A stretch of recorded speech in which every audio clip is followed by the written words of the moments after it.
Hello, everyone, and peace of Christ to all of you. Please invite your friends and let us have some good time together.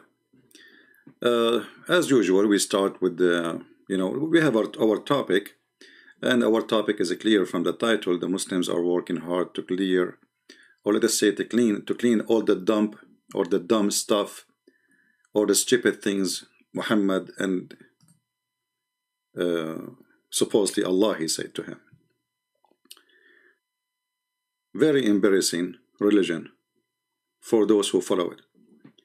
So they decide to make a meeting, and in this meeting, let us try to clean all the garbage we have in our books. So Erdogan, he worked in that direction, and he made already many conferences for Muslim scholars.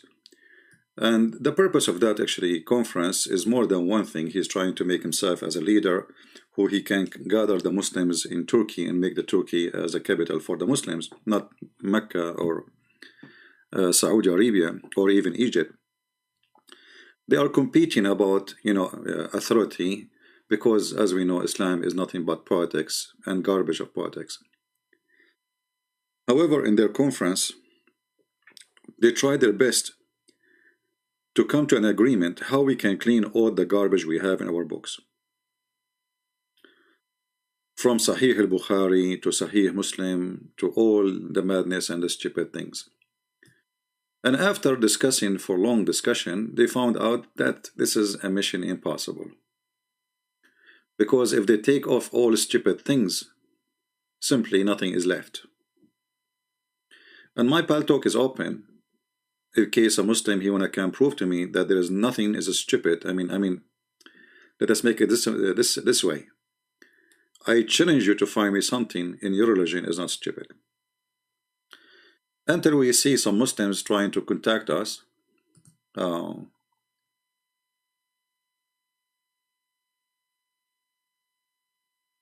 Okay, let's see. Here we have a Muslim.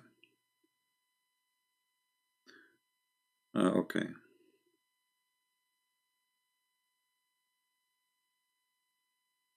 All right.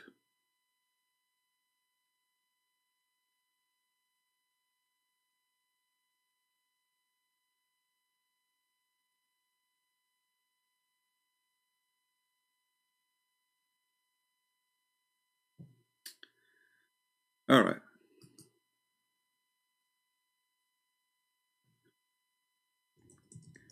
You know, if you are a person who call me and you don't like to be in YouTube, then don't call me, because my videos don't stay in my channel.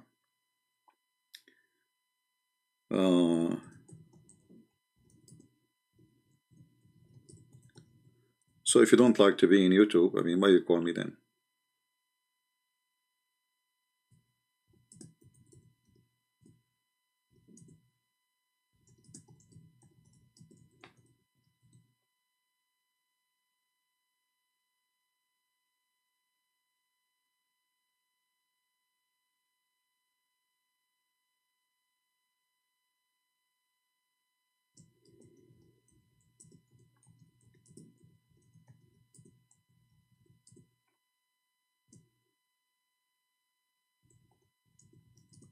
Let us see, I'm just answering somebody here.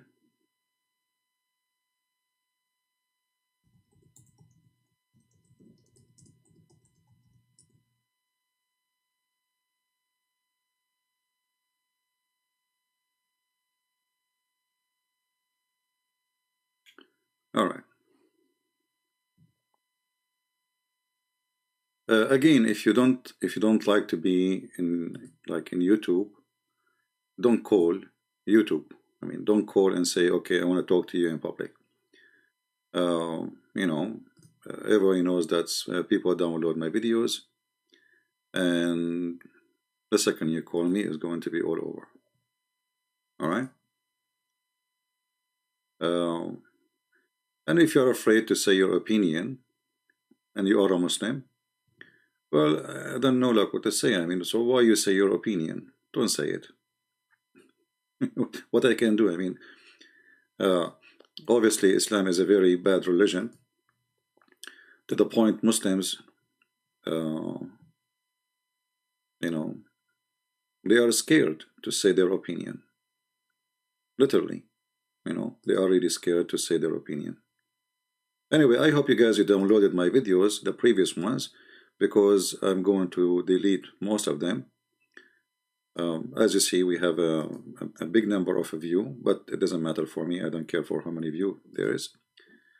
I will take down all the videos. I'm just doing that right now. And almost our page will be clean again. And this will explain to you why we don't have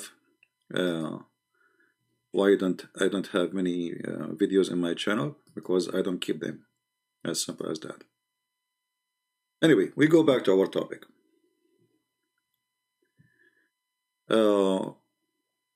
If we go to the comment section, we will find this.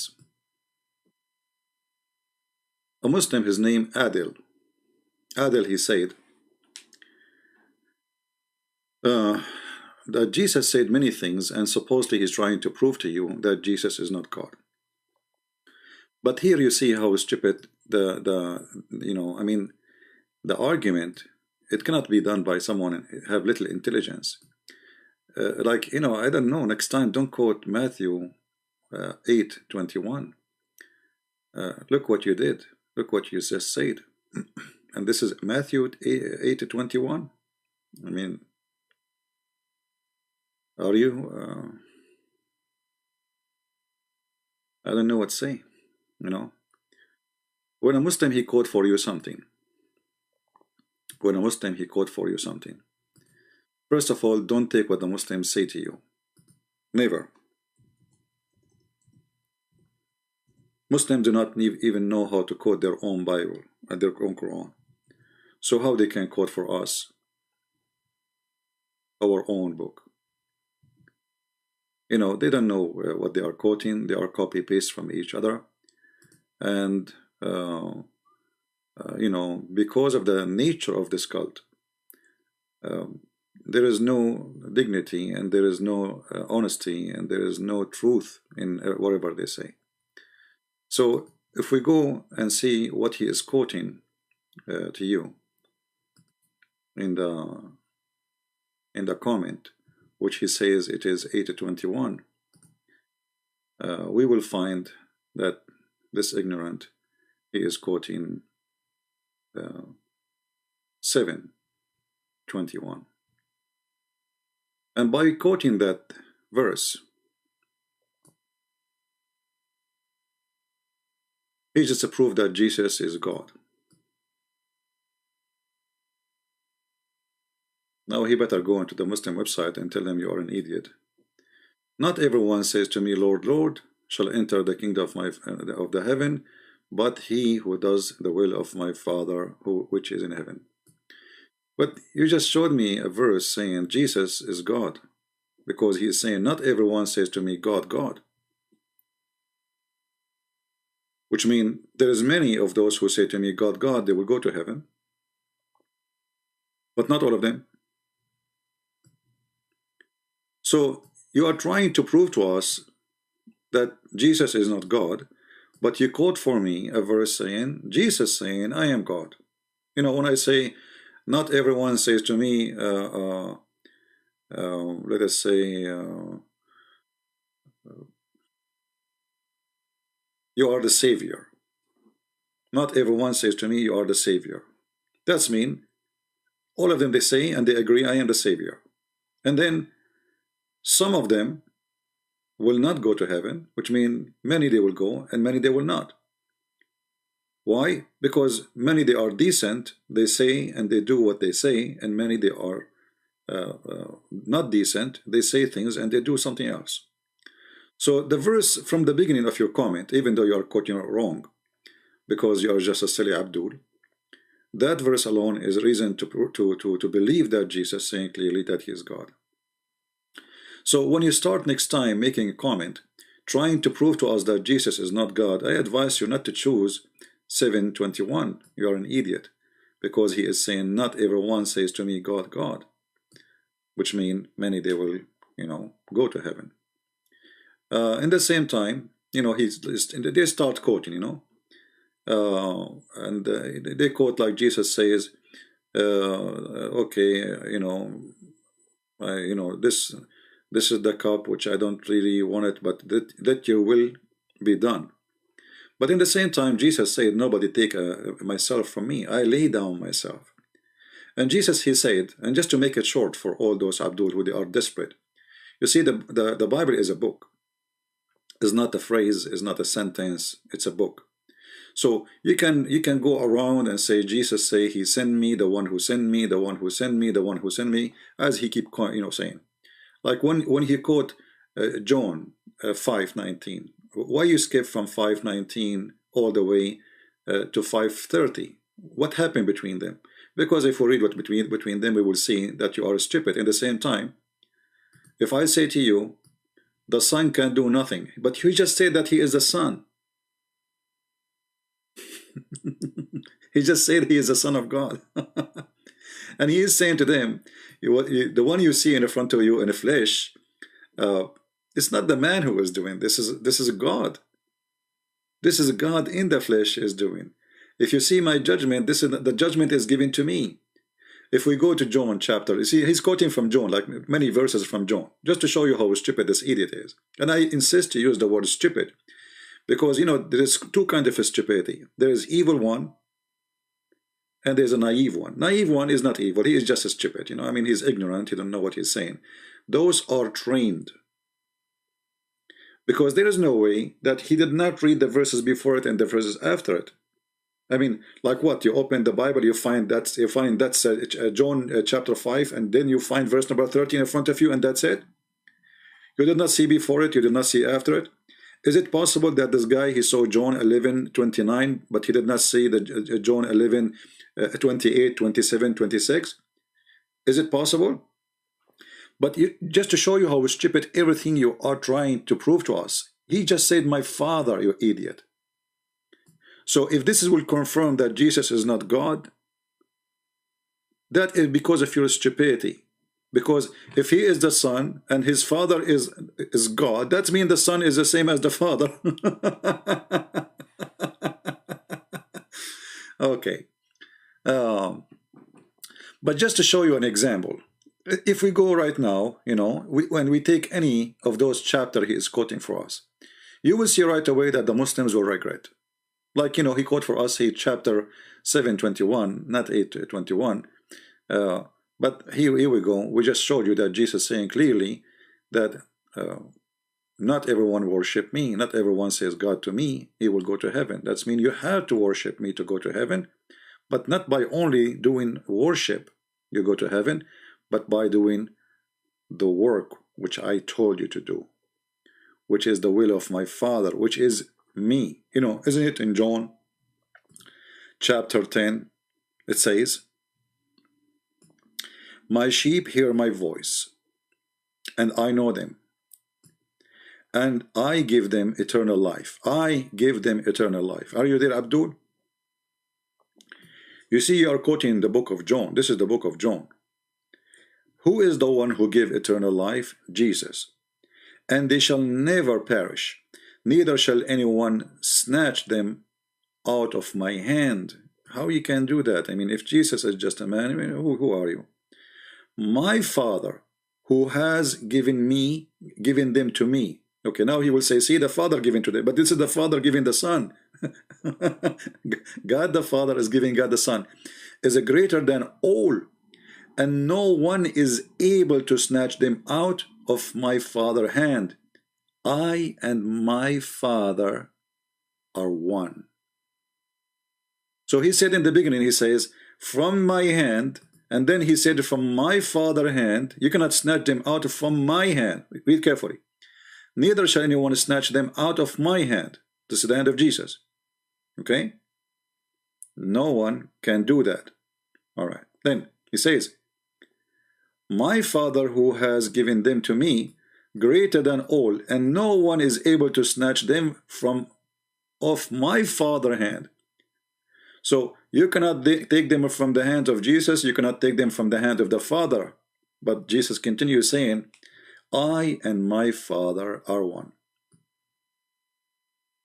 I mean, do we even need to explain more? So when you quote for me, John, this is John. This is why you Christians never take the Bible from a Muhammadan. They don't even know how to answer their Quran. As you see, we open, we go live, and they are in trouble. In 2 seconds, they are in trouble. In 2 seconds, they don't know what to do. And then a Muhammadan, he want to prove to you from the Bible that Jesus is saying he is not God. Each time Jesus says, my Father, each time Jesus says the Son, each time Jesus saying, me and the Father is one, each time Jesus says, the one who pray to me and say to me, Lord, Lord, he is saying he is God. Each time. All the verses they quoted for us in this comment is proving that Jesus is God. So what's wrong with those people? What's wrong is very simple.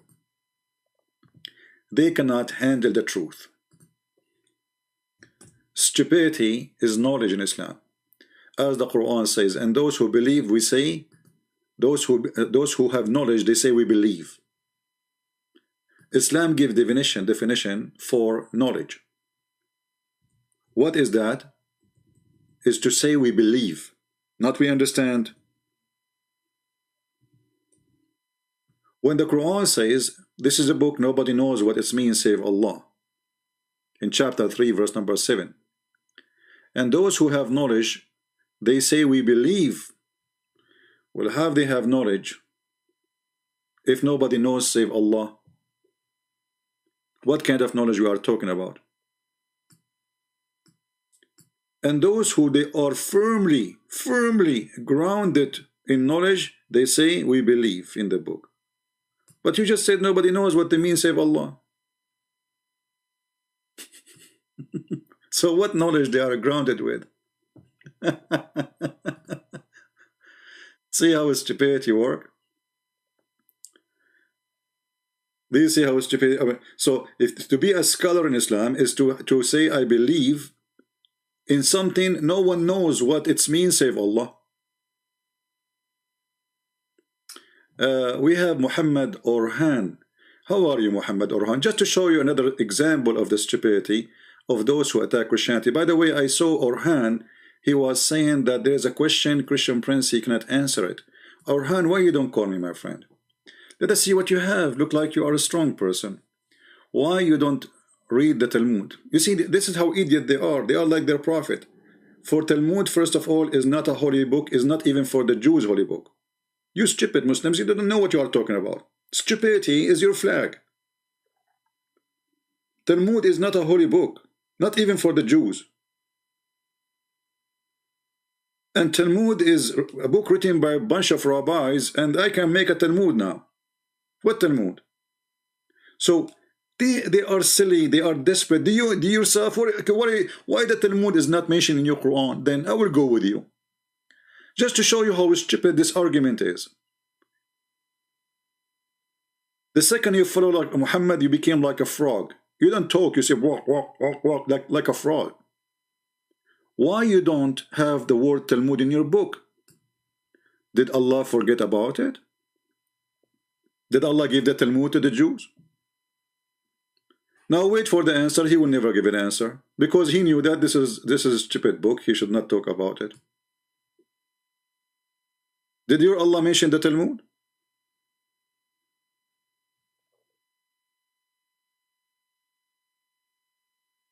Are you there? Did Allah forget the Talmud? Now he will go, he will play dead. Like he heard nothing, he saw nothing, He is one of the three monkeys. We see them in Asia.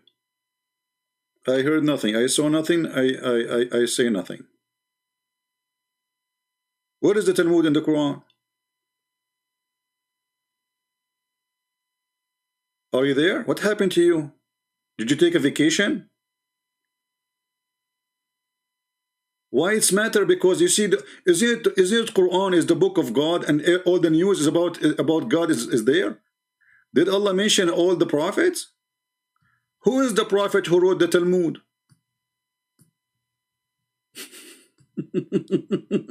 Does it matter? Yeah, it does matter, because the same question go to you. If I should consider the Talmud, then you should consider it. Isn't it you Muslims who came after us?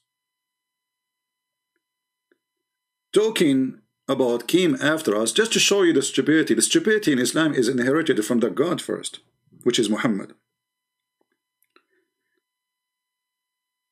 I just mentioned, isn't it you who came after us?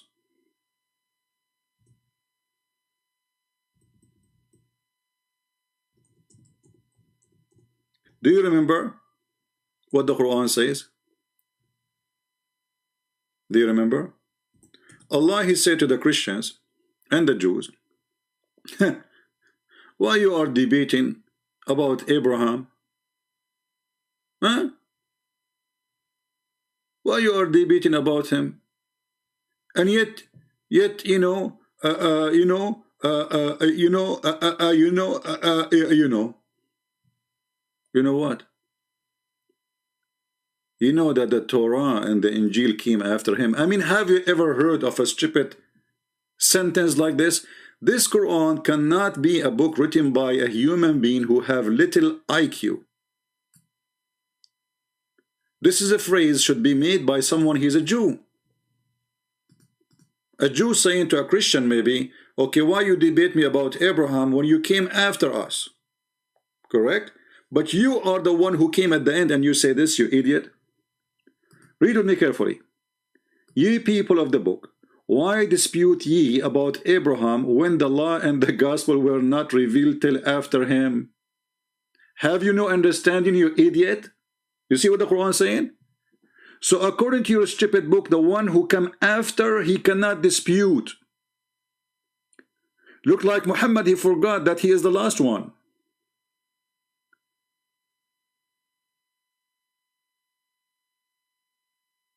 I want to know how in the world Muhammad he says such a statement. How in the world that this is a book of God? If Muhammad is the last one, how you say to the Jews, how you are debating about Abraham when you came after him? Huh? Well, you are the last one. What an idiot. I mean, this guy, obviously, he is under the influence of hashish. This is hashish talk.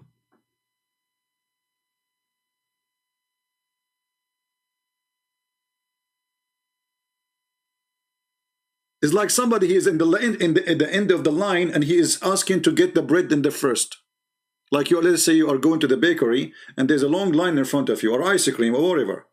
And then he says, why you are disputing about term when you are the one who came at the end? And who is the one who's talking? Is the one at the end. This is from God.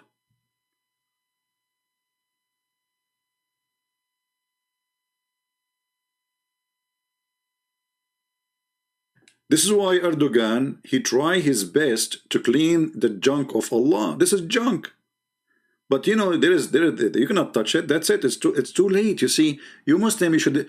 By the way, the junk cleaning, they started long time ago when they wrote the book of Hadith. That was a junk clearance supposedly. Like this is why they have a book. It's called Al-Bukhari, Sahih Al-Bukhari. What does that mean? It means there's a lot of junk. We get rid of it, which means there's disasters there. There is disasters. So the junk we have now is after filtration. Imagine the stupidity we have right now in the books of Islam is after filtration. So how it was before filtration?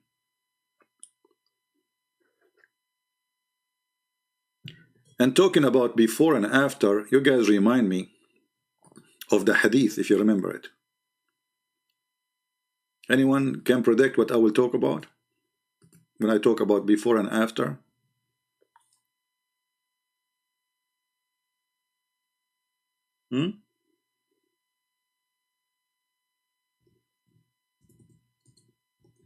Before and after.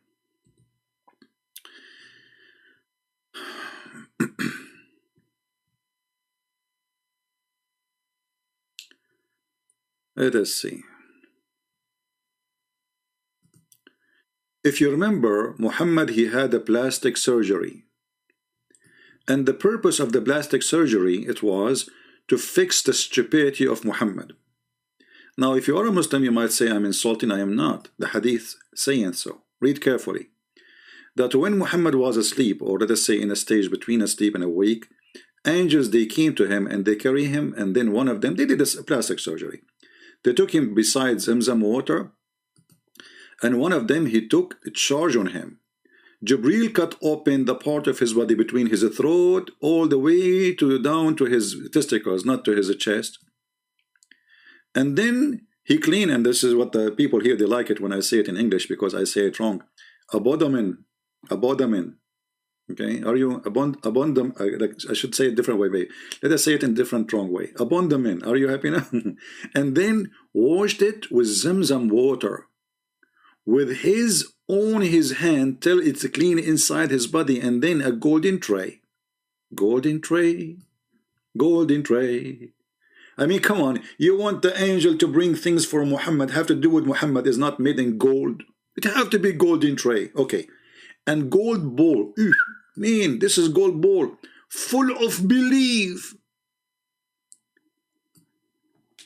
Jibril, he brought a dish full of belief.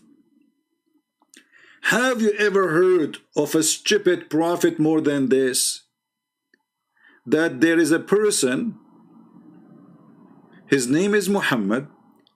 He needed a plastic surgery. Obviously, Muhammad, he is short in belief, so we have to stuff him with belief. Put more belief, please. Okay, you know, can you open the trunk of your car, please? Because I think we need to change the oil. You know, the oil is not enough there. We have to change your oil, or your oil level is not good, and the radiator for the water in the radiator is leaking. Why Muhammad was leaking belief? So we need to put more belief. So a dish of belief and wisdom. And what is killing me that he needed a dish of wisdom? Why? He was a donkey? I mean, have you ever heard of such a religion that there is a guy, his name is Muhammad, he is a prophet of Allah, Allah he chose him, Allah after he chose him, he found that Muhammad is a stupid, so we need to fix him. He sent his angels, they took him in the side of the road, they cut his chest, they open his chest and they start washing it. My friend, I make fun of your prophet. What you can do about it? Your prophet is an enemy of humanity. This is the least I can do for him. This guy is a criminal. He killed, he destroyed nations. So don't tell me don't laugh of my prophet. Your prophet is a fraud, is a criminal. And instead of saying to me, don't laugh about my prophet, what about you refute me? And then nobody will laugh about your prophet. But obviously, because you know that this is really stupid and this is insulting. The story in front of you, which is taught by Muhammad, is a stupid story. And this is why you are ashamed of it. How in the world, you Muslims, you accept a story told by Muhammad like this? That means Muhammad is admitting that he is stupid and he needs a plastic surgery to fix his stupidity. Why in the world I want to do a plastic surgery for your wisdom, unless you have none? You tell me.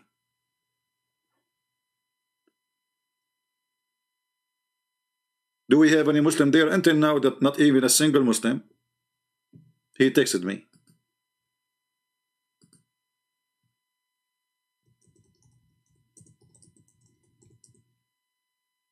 Any Muslim?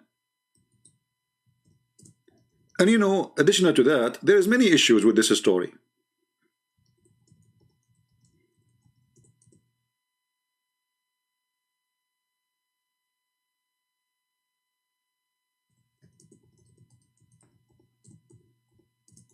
Do you know what is second issue? Anyone knows? How the Muslim, they say that if Allah wants something to be, he said to him, be. As you see, Allah could not fix Muhammad's stupidity by saying be. Looked like Muhammad was so stupid to the point the power of Allah is not working.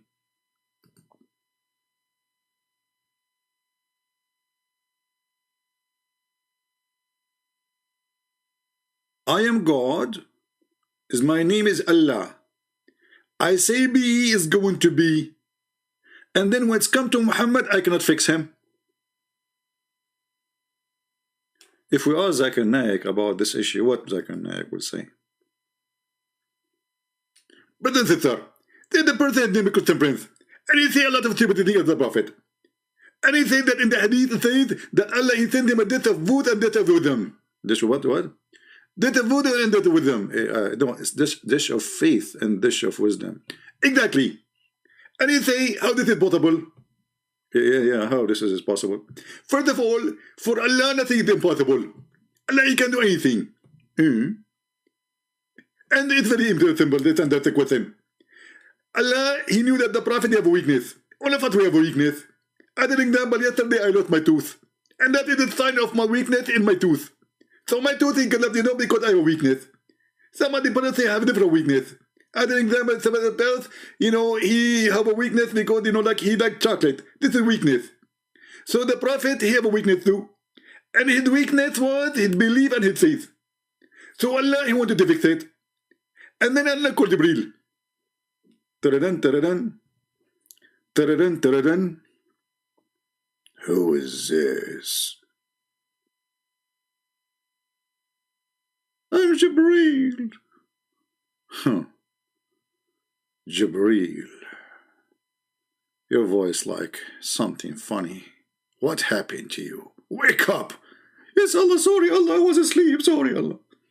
Go right now. Open the refrigerator. Get one dish of faith and one dish of wisdom. And don't forget to use a golden dish because Muhammad already is rusty. And go down to the earth and install them in the chest of the Prophet. Maybe that will fix this stupidity. Yes, Allah, yes, I'm going to go right now. Immediately. And then Zakir Naik, he continues saying what happened. So, brother and sister, so Allah, he decided to send Jibreel. Because Jibreel, he have a license to be a doctor. And he is a doctor in his time. Actually, Jibreel, he used to make a lot of surgery. What? Jibreel, he used to make a lot of surgery. Jibreel used to make a lot of surgery. Can you name for me one person, Jibreel, he did the surgery for him? Yes, I can name for you. You stupid idiot. You just said to me that he did surgery for the Prophet Muhammad. So I can name one person. So there's only one person. It's one-time deal. Like he was practicing in Muhammad. Are you saying? This is religion. And imagine that Muhammad, he told this story after they installed a dish of wisdom in his chest.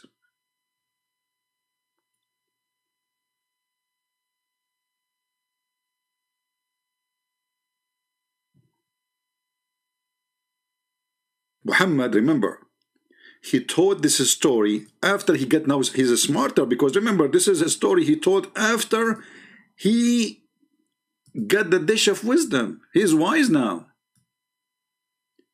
So if the wise Muhammad is the one who told the story, the stupid Muhammad will tell us what?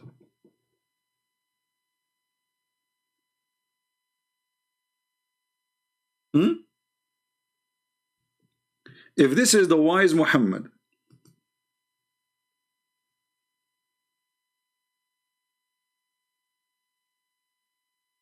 the stupid Muhammad was what? This is after installing wisdom.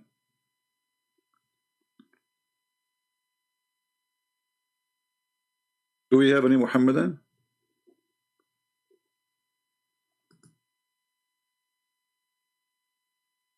Yeah, somebody's saying he's a Muslim, but maybe he's a kid. Let us see.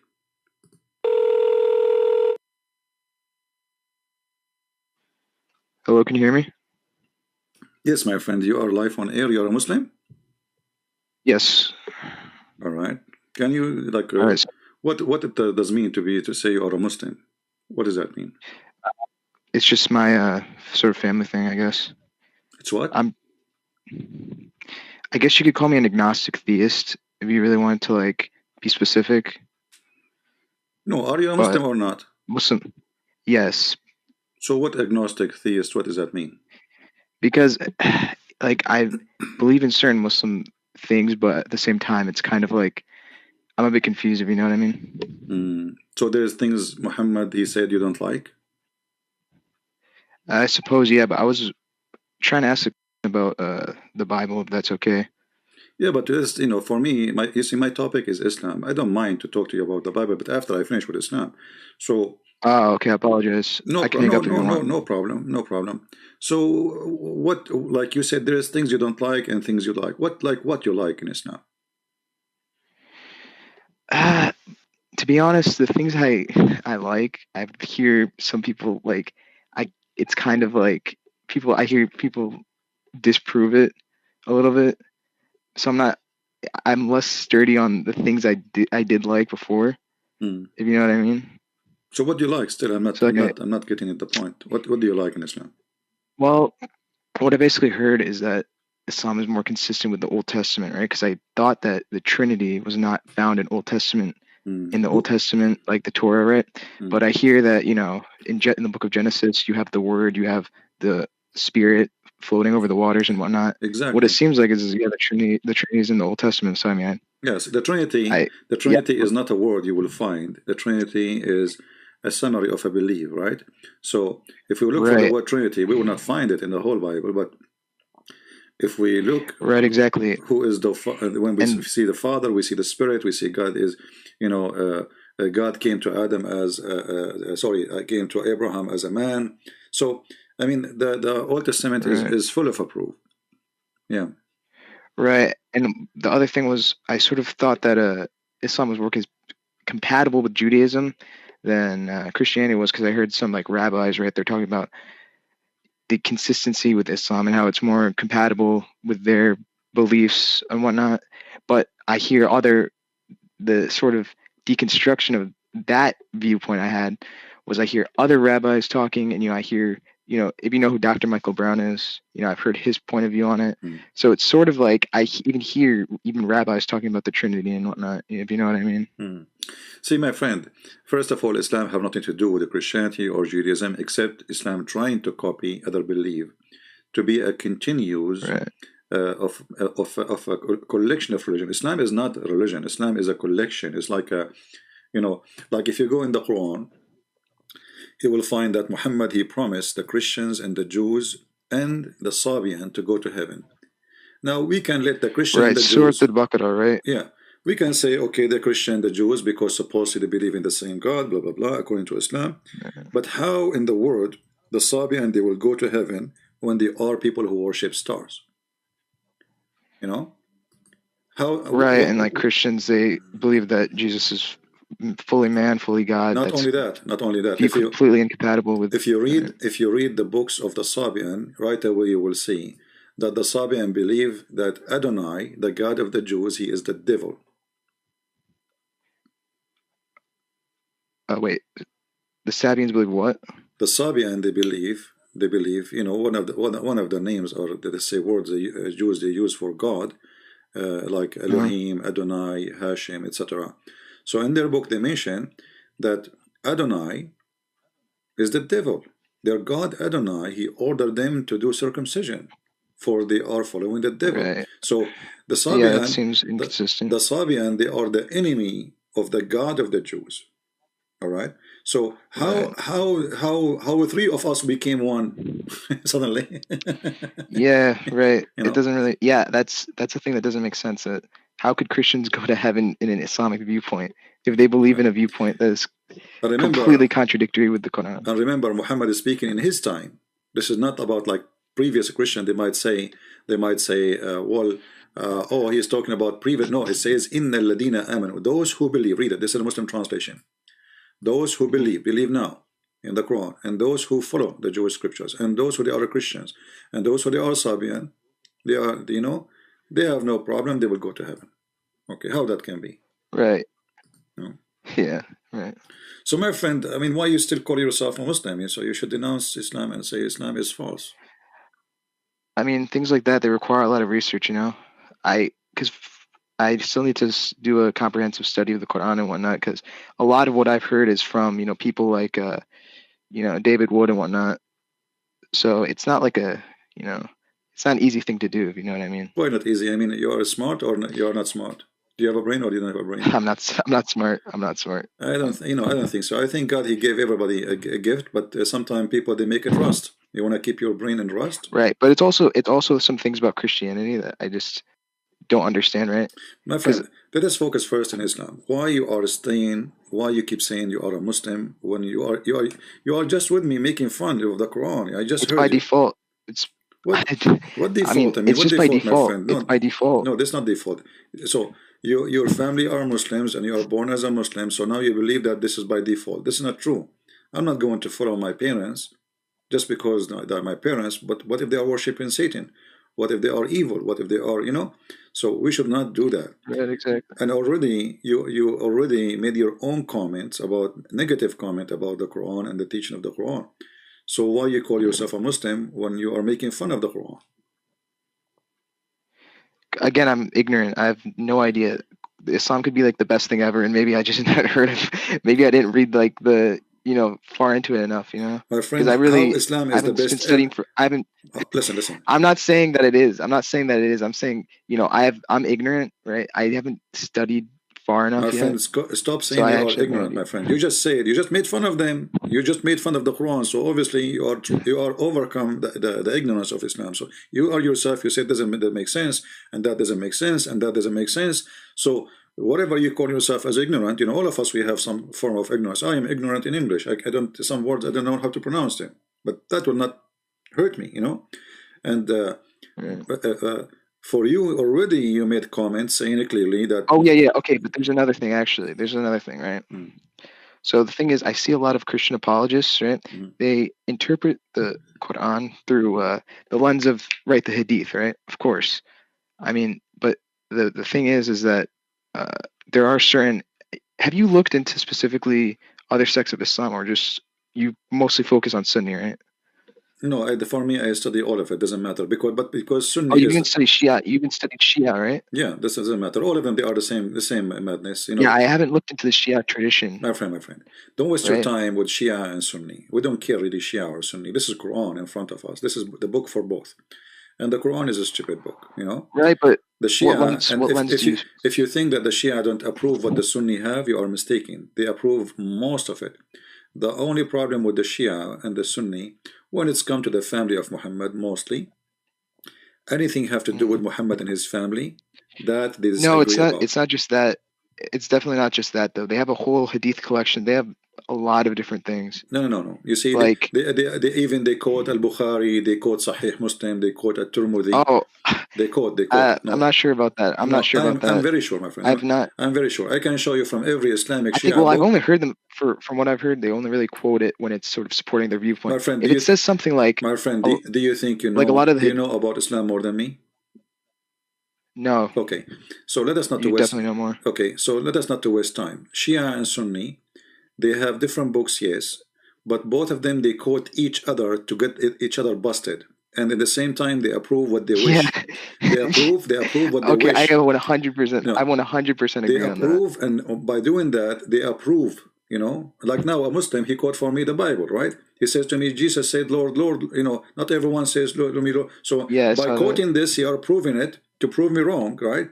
But you prove that Jesus is God by quoting that verse. The Shia is different. The Shia, they quote it and they accept it. They accept it. Like as an example, they want to believe, they want to say that Ali is the best. So they quote from Sahih Bukhari and they say, this is true. This is it, correct? Yeah, hadith. I've seen that. So they don't reject all Sahih Bukhari. They don't reject all of Sahih Muslim. They, they pick up their let us say, filtration system, and they use it. And whatever good for them, they take it. Anything they don't like it, they throw it away. However, Shia and Sunni, both of them, they worship the same God. They have the same stupid teaching, but both of them, they have, let us say, different fantasy stories. As an example, Ali, he was in India and he was in Baghdad, he was in Iraq in the same time. He's everywhere. The family of Muhammad, they are created from the light of Allah, right? Because the Quran, they have different interpretation for the Quran too. Like when the Quran says that Muhammad is a siraj, as an example, siraj, which means a lamp. So they say, Allah here, he's saying that Muhammad is light for the world, and his family, all of them, they are made of light. And they believe that there used to be 5 stars. Right? Correct. So there used to be stars in the forehead of Allah, and from their light, from the light, their light, Muhammad is just a visible image of the light of Allah. So he is a light, made of light, and they use this verse, chapter 33, verse number 46, to prove it. And you can go open right now the Islamic interpretation of the Shia for this verse. All right? And wait, so which surah is it again? Chapter 33, verse number 46. And they basically say Imam Ali is a light? No, they say Muhammad. Yeah, all of them they are light. And Muhammad, Ali, Oh, Muhammad is Fatima, and their children, all of them they are light. right. Yeah, so they are not a human It like doesn't really. us. I'm Even not sure if it actually says that even the though. Right? Shia, no, I'm sure, and the Shia they say that before Allah, when Allah He created, uh, uh, this is the long time ago. Allah He created Muhammad, and then He sent him in a ship of knowledge to learn. And then in his way, in his trip, he sweat 124,000 sweat, or a drop of sweat. And from every sweat, Allah created a prophet. All right. So those are Shia books. All right. Yeah. Wait, But which one? Kitab al-Kafi or? all of them, you can find those stories all over. Those stories are repeated in many books. You can Yeah, go to the Shia I haven't. library. I haven't done enough research on that Yeah. though. Anyway, my friend, I'm not here to discuss with you really. I mean, let us focus in you. All right, apologies. Why you call All yourself a Muslim still? I mean, it's funny, it's stupid, it's dummy religion. Are you stupid? Are you dummy? Are you funny? Why you wanna consider yourself a Muslim? I'm like, again, it's something like, if you're trying to, if you want to denounce your beliefs, that's something that you have to give enough thought to. It's not something you can just do on a whim. So you are calling You know? me, my friend. I'm not trying to insult you, but you are calling me, and you made Right. fun of the Quran. And until now, you did not make decision. So you are making fun of the Quran based on what? If you don't not make decision, I didn't. Well, you can have. I mean, you don't have to necessarily agree with everything. no, you I mean, have, no, you there's have, no, you most have. Christians, you No, know. no, no, no, no, no, no. You see, a Christian who don't agree with the Bible, he is no Christian. A Muslim who don't agree with the Quran, Right. he is no Muslim. That's not to play games. So you have to agree, either, because you cannot be selective. So if you show me something in the Bible, I cannot say, oh, you know what? I don't believe in this. This is not right. Either you believe, and this is a Christianity, or you don't believe. Same in Islam. Right. And especially here in the Quran, the one is talking is Allah. It's not like the Muslim trying to sometimes to quote for us a phrase from the Bible says that's Satan. He said, but this is Satan saying. This is not God. I can Yeah, show because it. But yeah, in the right. Quran, even when Satan is talking, Allah is the one is talking, because the one who report the Quran is Allah. Mhm. You know what I mean? So for you, Yeah. you are convinced that this book is full of trash. So why you still? I mean, I never said that. You I never did. said You that. did. All I said was, No, you made fun of. all I You made said fun was of that it. the view that I guess I critiqued it in a way, but all I said was that the view that Christians could be saved, and then on the one hand, and then on the other hand, it contradicts itself. Yeah, that doesn't make sense to me. But I'm not saying that the whole Quran is. I'm not saying it's full of trash. Again, haven't done a comprehensive study. I've read it, but So I it guess it, not it close have enough, some if you know what I trash, mean. not full. Some trash. No, I mean, again, maybe I don't understand it, but I haven't. Okay, let's make it It's not clear. like I haven't. Do you I've do you not do given it you enough believe? thought. Stop telling me I don't document it or not too comprehensive. You did. You just told me you searched about the Trinity. You found there's a spirit. You found that God has a spirit. You say you found that mentioned in the Old Testament. So you did. Same time we showed Of you. course. I showed you the second verse about the Sabian, and you agree. I mean, this is kind of doesn't make sense, right? You agreed. So you already agreed that the Yeah. Quran have things doesn't make sense. So do you agree with the Quran or you don't agree? All I'm gonna say here is that I don't agree with that specific verse. But you cannot, my If friend. I find more things I disagree We with, just yeah, of agreed, course I me would. and you, that this is impossible. Either you agree with the book or you don't agree. If one verse you decide to throw it away, that means you throw the whole book. Yeah, I guess you're right. Okay, so now you are out of Islam. Well, again, there could be something I'm missing, but if it does turn out to be false, yeah, of course I would. I have what? But I don't want to I, I okay. All I want to say is that it's in order to denounce a belief. It's not something easy to do. It's if you know what I mean. No, I do not know what you Because there's mean. still I'm not I'm still You I'm know, s- I will tell you something. I ate a chicken and then the chicken is causing me poisoning. So what I do, I throw it out. I throw up. Have you ever heard of something called to throw up? Okay.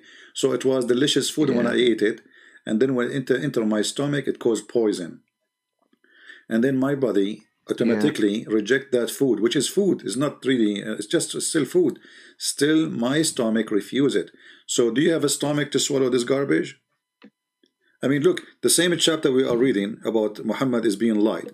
This lied, Allah, He gave him a promise saying to him that any woman, she want to give herself to the Prophet so the Prophet can have sex with her. What does this have to do with God? Think about it. You are a prophet. I have no idea. Okay, so obviously this man, he's making it his Quran, making Quran just to, you know, yesterday, I don't know if you were watching, an Arab guy, a Muslim guy, I think he's from Saudi Arabia. I asked him the same question. I showed him the hadith where Aisha, she get jealous, and she said to him, oh, I see that your God, he rushed into your desire, Muhammad. So Aisha, she felt like this guy, obviously, he's a scam. He is making verses just for sex. I mean, this guy already have many wives. Why Allah he need to send him a verses saying any woman she want to give herself to the Prophet so he can do boom boom with her? What does have to do with God? Muhammad he sent to tell people about God. Okay, we got that. Muhammad is a prophet. He sent to be light for mankind. We got that. What the light for mankind have to do with sleeping with my wife? I don't know. No, you know. Come on, man. You know you are smart. I mean, you are not a fool.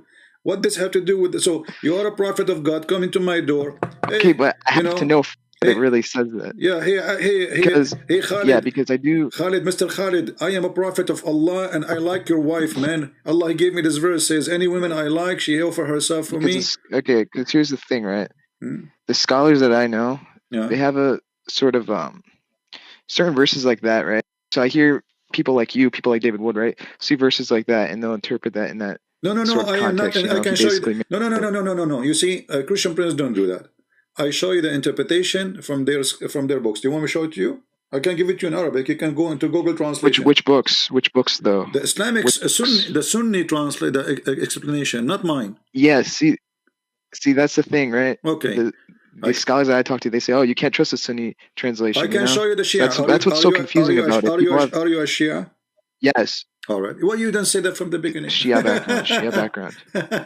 Why you didn't say because that from the beginning? There's a difference between there's a difference between what I personally believe and what my background is, and sometimes they overlap, sometimes they don't. If you know what I mean. All right. So yeah, go ahead, show me if you could show me the Shia view. Oh, let's see. If you say to me from the beginning that you are Shia, you will save me from a lot. I could have saved 20 minutes. Yeah, I mean, it's all right. No problem, you know. No, I'm just. Yeah, it's okay. No problem.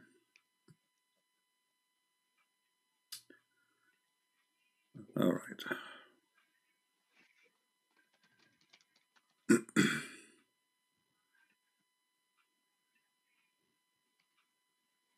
Let us go to the Shia interpretation.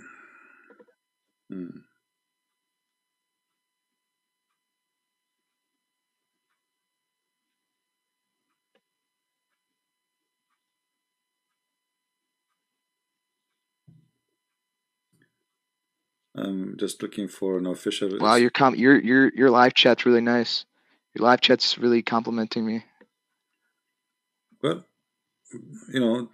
Oh, okay. There we go. They're actually. I'm not even joking. They're actually people complimenting me. Don't look about what people say, because sometimes people, you know. No, there's some nice people. I will tell you about compliment. It doesn't mean that it's good sometimes, even if it sounds good. You know, my mom, she think my mom, she think I'm the most handsome guy in the town, but she's my mother. You know. All right. Right. Yeah, I am trying to open the Shia website. It's not opening. There's a Shia library website. This is very well known. For some reason, it says you cannot reach. Is blocked. Oh, okay. But let me see. Hold on.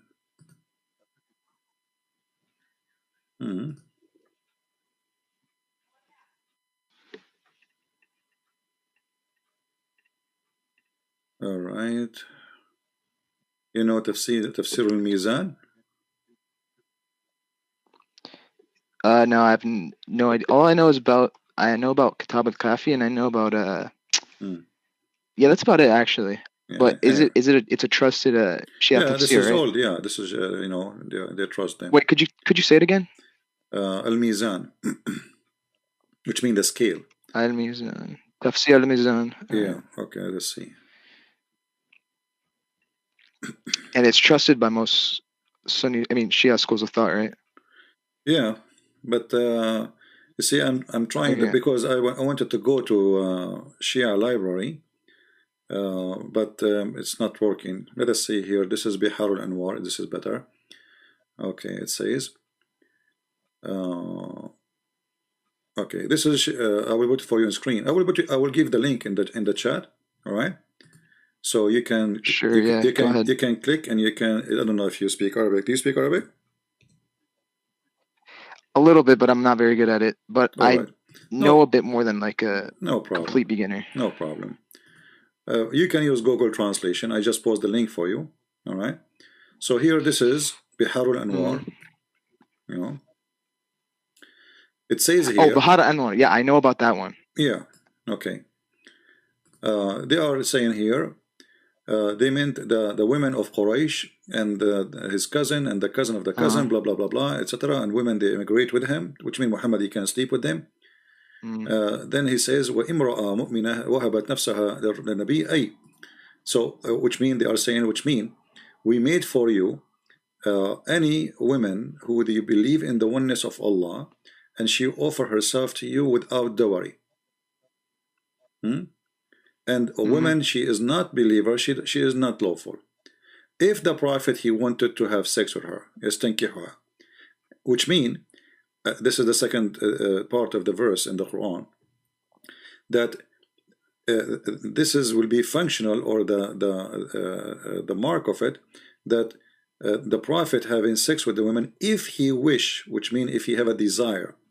And then it says here, you see it says خالصة لك من دون المؤمنين. So they are quoting sentence by sentence and they give explanation. And then it says, which is a privilege only for you, not for the rest of the Muslims. All right. Now, this is the Shia. Right. Okay. Why Allah want to make a privilege for the Prophet about women they offer themselves? This is Shia now. What do you think? What does this have to do with God? Yeah, nothing. Shouldn't be giving special privileges. And why this Prophet he have a privilege about sex and about money? I mean, he should be actually, Jesus, he washed the feet of his disciples. And when they refuse, they said, what are you doing? You are our Lord. He said, if you don't let me do it, you don't belong to me. I don't know you. So the privilege of Jesus, I want to wash your feet. The privilege of Muhammad, I want to sleep with your wife. You see the difference? Yeah. No. So what does have to do? The first question you need to ask yourself, what does have to do with God? And why does God, he is worried about women? He's saying to them, okay, I will open for you today. We have a discount. Okay, we have a Black Friday. Hey, Black Friday. Any woman she want to give herself to the Prophet, so the Prophet can do boom boom to her. What does have to do with God? Yeah. Right. So this is the Shia, and you are a Shia. So it's the same. The Sunni or Shia, it's the same. And then the verse after, look at the verse after. It says, وَتُرْجِي مَنْ تَشَاءُ. And if there is some you don't like to sleep with, you can delay them or you can refuse them. This man, he made a verse saying, anyone. Wait, I'm confused right now. So this is Bahar Anwar, the hadith, right? Yeah, this is Bihar al-Anwar. Actually, they are even showing you in Bihar al-Anwar, they are showing you other reference too. But this is, I just gave you the link. Did you open the link? Yes, I did. I'm on the link right now. Yeah. This is Aqidah.com, which very much Shia website. Yeah. I think it's very famous for you. And you will see here, you see the page number? You see there's the page number. You will see page number 181. Yeah, you can use Google Translation. If you have somebody who speaks Arabic, he can translate to you. Maybe he can translate better than mine. Not because my Arabic is not good, but maybe because his English and Arabic is better than mine. You know. But obviously here, Muhammad, he made another verse because there's women, they are coming and he don't like them. So he said, oh Allah, he said to me, if there is some women you don't like them, you can, or you like to not sleep with them right now, you can delay them. I mean, what is that? Is that a bazaar? You know, come later, you know? And though may differ or turn any of them as he please. This became a please, you know, this is God, is, you know, did Musa, he make a special rule for him about sex?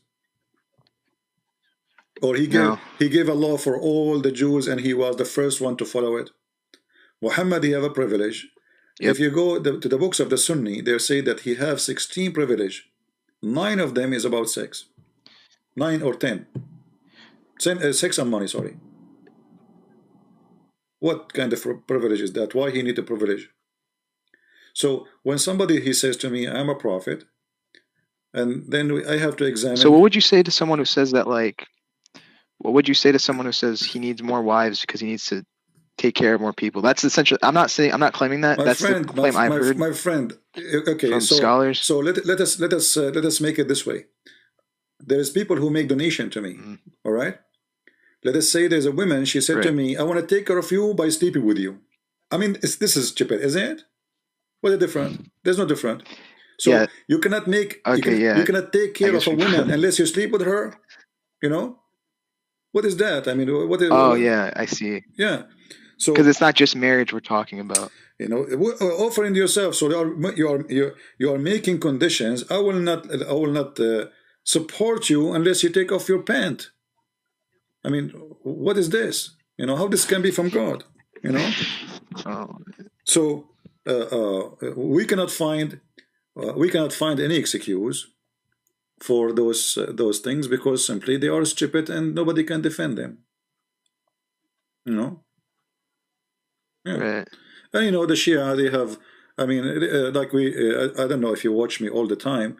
How long you watch my videos? I've found your channel like last week. Oh, okay. You know, you know, the Shia, like we make fun of the hadith of the Sunni, which is very stupid, right? But if you read the hadith of the Shia, you will die. Sort of you will die laughing. You know. Yeah. Okay. If you could refer me to those, I would appreciate it, because the thing is that when I hear Sunni hadiths, I've been told my whole life, oh, the Sunni hadiths, they're completely wrong. The Shia hadiths are way better. I've never. But that's the thing. I haven't seen much from them. As an example, you said you know the book of Al-Kafi, right? Yes. Okay. In the book of Al-Kafi, I think in chapter number 5, it says that when you have sex, don't talk when you have intercourse, because if you do so, your child will be mute, will not talk. You know, how in the world this can be? I mean, you know, what is this? So we make fun of the Sunni books, yes, but Shia books is not better. You know, Shia books is. So what would you say to the response? So I brought that same objection once to Imam, right? And he told me, oh well, they're not all 100%. If there's a hadith that contradicts logic or contradicts the Quran or contradicts science, you can't take it. That's what he told me. No. You see, and that even then, now, that didn't make sense to me. The question is, how come now it doesn't make logic? Why it was making logic all the time? So it was holy, but because they don't want to lose you, leaving the cult, and they cannot defend it, so they come with this excuse. But this was their logic for the last 14 centuries. Well, you know? Yeah, they would say. I found the reference. It's not authentic. No, it's authentic. This is the book of Al-Kafi. This is the same as Al-Bukhari for the Shia. You know, this is the same as Al-Bukhari. It says here. This is the reference. As I remember, is there a chain reference here?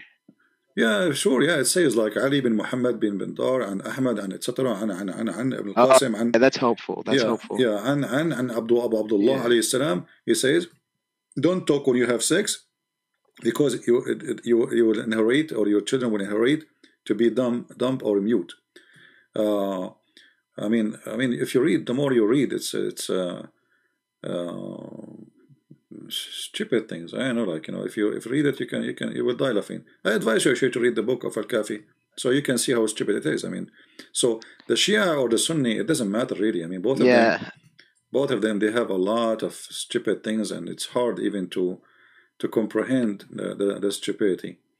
Let me remember other stupid things. You know, it says, do you know about... I'm surprised you've actually studied it, because there's not a lot of Christian apologists who actually know about this stuff. Well, most of those, you call them, you know, like you mentioned to me, David Wood, etc. Those people, they knew what is translated in English and they read, but Yeah, all the because Islamic it's the books, most. 90, maybe 99% is still in Arabic, not in English.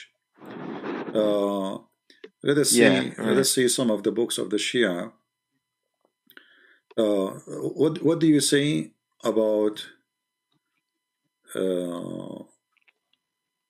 who is the Imam according to the Shia? How we know that somebody is an Imam, which is a sign He's from from Allah? the well.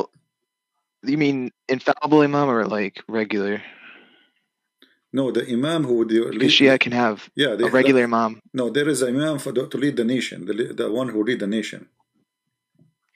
Oh, you mean the infallible? Okay, yeah, that Yeah, would be like like from like the Al Mahdi as an uh example. Al Mahdi, lineage of Muhammad, right? like Al Mahdi, Yeah, like Yeah, yeah, lineage from Muhammad, yeah. and he basically So they make the lineage from Muhammad, and how according to them, they make no okay, how we mistakes. know, and actually no, it's even go for both. Actually, if you go and read the interpretation, it says whoever is an imam, a real imam, not a fake imam, it says here Mm. بول الأئمة وغائطهم سبب دخول الجنة, which mean the reason to go to heaven, if you're a Shia, is to drink the piss and the pee of the imam.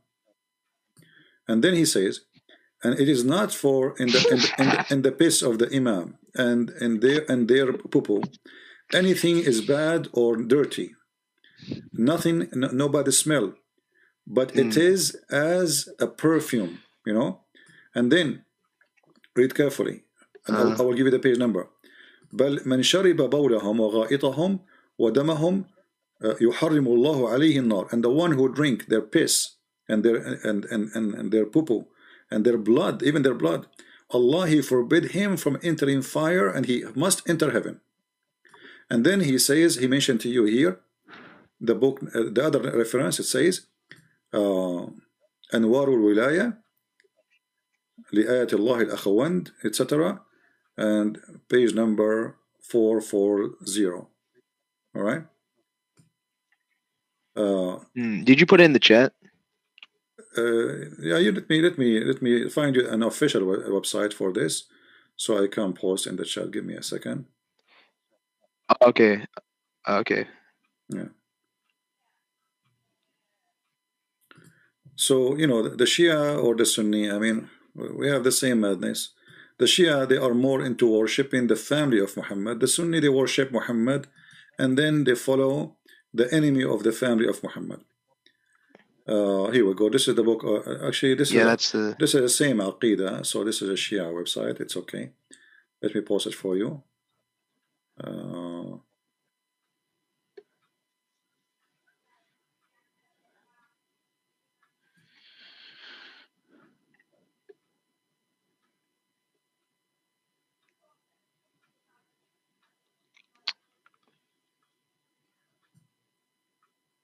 All right, here we go. Let me pause for you.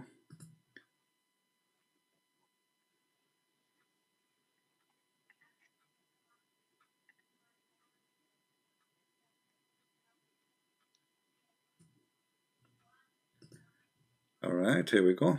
This is the link. Because I don't wanna give you a link which is not really an official link, because you might say, oh, this website is not Yeah, official, appreciate it.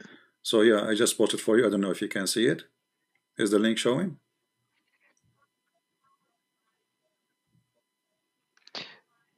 Yeah. Oh, people, they are. Okay, so this is Okay, people are saying no screen. Guys, easy, no screen. I will show you. I was looking for the person for the reference. Take it easy, take it easy. Here we go. They are screaming, saying there's no screen, no screen. Yeah. Here we go.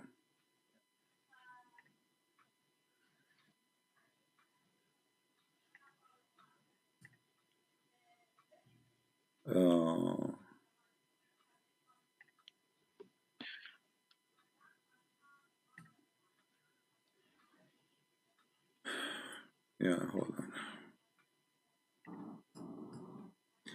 There's many. I mean, I show you this website, and you can check the reference. I advise you always, if somebody said to you something, don't take it for granted. Just, you know, go and see. Look at this hadith here.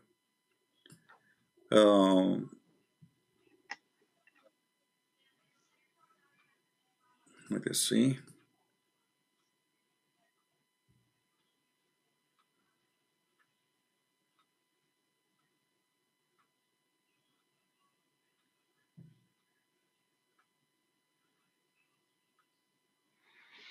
The issue is the Shia website, the one Shia library, is not working, which is the best website actually to show reference from. This is official, but look like they did not pay for hosting, so the website is down. Let us see here.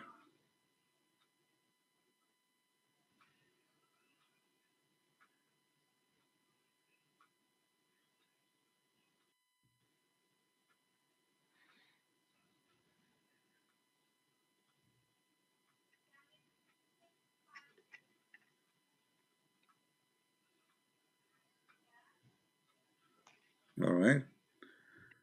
This is a Shia website too.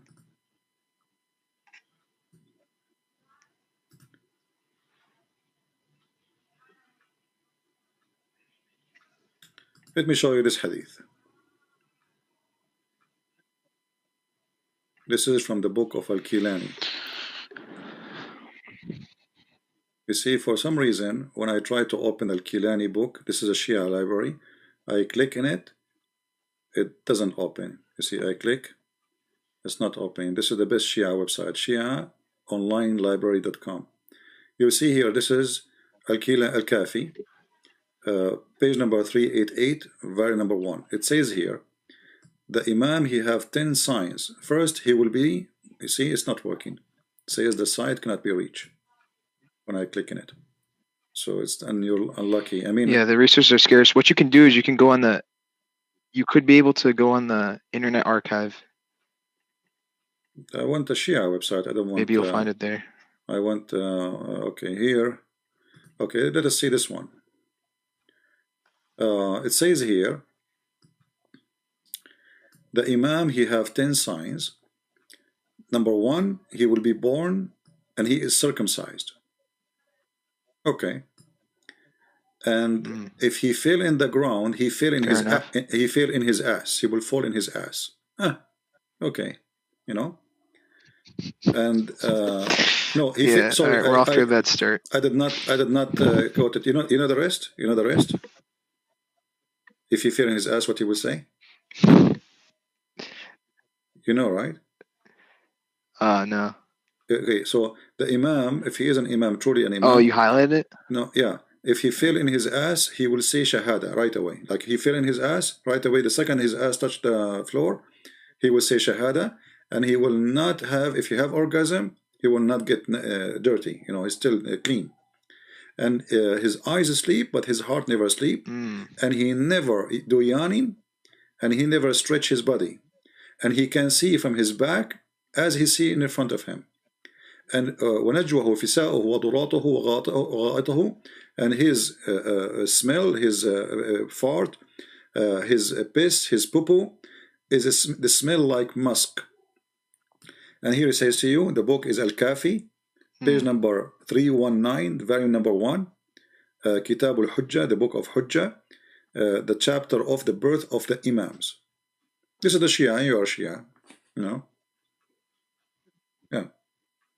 Yeah. So, you know, like, and you will see right away, we were talking about the Shia, they quote the Sunni, you remember? You remember? So here, if you go down, you will see them. Sorry, wait, sorry, could you repeat that? You remember I told you that the Shia, they quote only what they like from the Sunni? Oh, right, yeah. So look here, they are trying, they are answering somebody a question, said, and it's mentioned in the books of the Sunnah, many hadith about drinking the piss of the Prophet. You know, by the companion, as an example, the mother of Ayman, and the mother of Yusuf, and etc. And then the Prophet, he says, the one who drink my piss, Allah will not, he will not, like the hellfire will not touch his stomach. So he is saying, well, if the Sunni, they believe in the same thing, why they are Well, laughing at least at that's us? one thing they agree on. You know, yeah. So the Sunni, they believe in the same thing, why they are laughing? You know, what is different is going to make if it's Muhammad or Ali? You know, you see the hypocrisy of the Sunni. The Sunni, they make fun of you as a Shia, that because you believe that the fart, Yeah. you know, the Sunni, they have hadith about the fart of Muhammad is like a mosque. Actually, when Muhammad he do poo, the earth swallow his poo. This is the Sunni. The Shia are the same, you know. So Shia and Sunni, the difference But between them, they apply that to the imams, right? yeah. And then the Shia and the Sunni, if something, let us say, fit with their propaganda, they would accept Shia hadith, you know. Like here they are, Right. here they are quoting from for Yeah. them. وقال الحافظ ابن حجر. So they are quoting for you from the Sunni books, etc., etc., etc. You know. So the Sunni, they have the Yeah. same stories, and he is saying to them, okay, is a Shia, because the one is asking questions, saying the Sunni, they are making fun of those hadith. What I will say to them? He say, hello, they have the same stories. Let me show you. All right. Yeah. Yeah. I see what you mean. Yeah. So Shia and Sunni, they are two faces of one coin. And that coin is called a stupid in the language of currency. You know? Right. So what do you think, my friend? You still want to be Shia? Sunni? Shia Muslim? I mean, I I mean, have to admit, not really if this is you know, see, legit. I don't know your name, but I think I am an imam, because honestly, when I go to the bathroom, there's no smell. Alhamdulillah, you know. And once I fell in my ass and I said shahada, okay, and Yeah. I will tell you a secret which nobody knows. I was born circumcised. My mom, she said the cat bite it, but I don't believe her, you know. So I mean, this is the Shia Sunni. It's the same madness, same garbage. This is all, you know. But today, you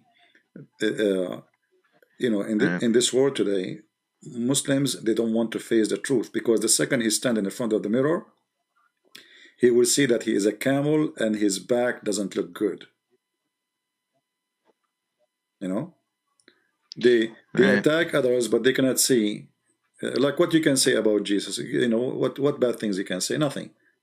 But they attack us for No, you believing that can't. Jesus is God, but yet they are the one who worship them. I mean, we believe Jesus is God, but we don't say we're gonna drink his pee if you have any. You know what I mean? I mean, Yeah. we are the That's one who kind of weird. worship him, but we don't go like we don't go stupid and mad. So they are the one who say we don't worship men, yet they drink their piss,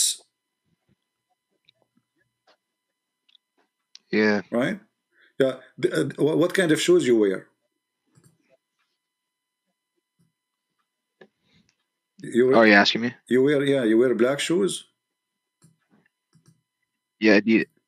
Okay. Sure. Okay. Yeah. Do you know the Shia, what the Shia believe about black shoes? I'm gonna guess it's like a bad omen, right? Well, no, it causes a problem for, excuse my language, to your penis. If you wear black shoes, you will not be able to have sex.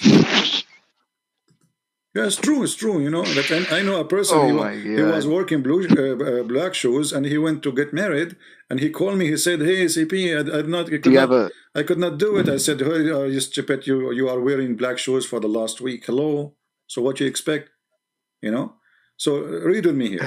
This is so your, it basically it's like black shoes cause erectile dysfunction or something. yeah. This is, let us see Uh, here.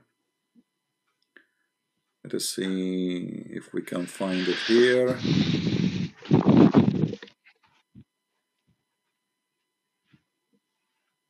I need to find it. Yeah, all those books actually they are full of superstition stories. So simply, if you wear yellow shoes, your private part will be functioning very good, you know. But if you wear black shoes, you are really in trouble. mm. Um, Let me see if I can Which find. source is this from again? Sorry, you probably. Yeah, yeah. Let me. I will give you the reference in a second. Give me a second.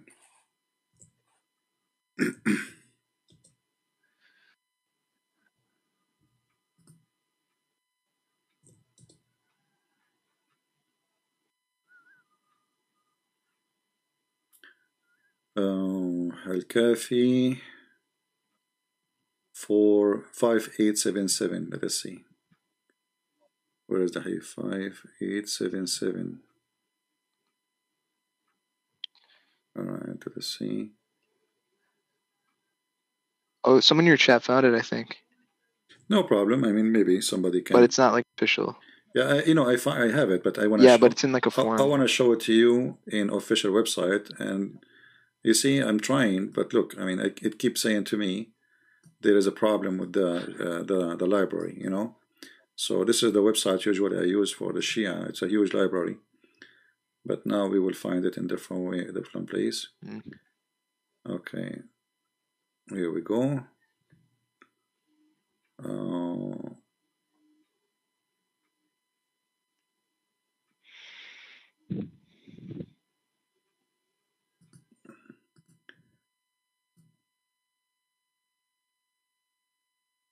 I don't want to give you something. It's not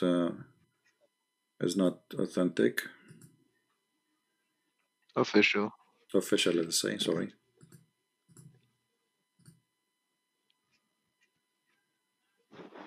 You know, usually this website work all the time, but it's your lucky day. You know. Let us see this one here.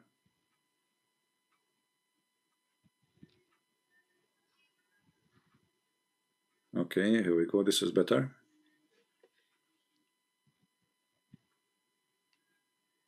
Oh man, this book here. I found the book, but look how huge the text is. Like it's there is something wrong with the. Let us see if we zoom out, zoom in, out. Let's see something wrong with the page. Okay, here we go.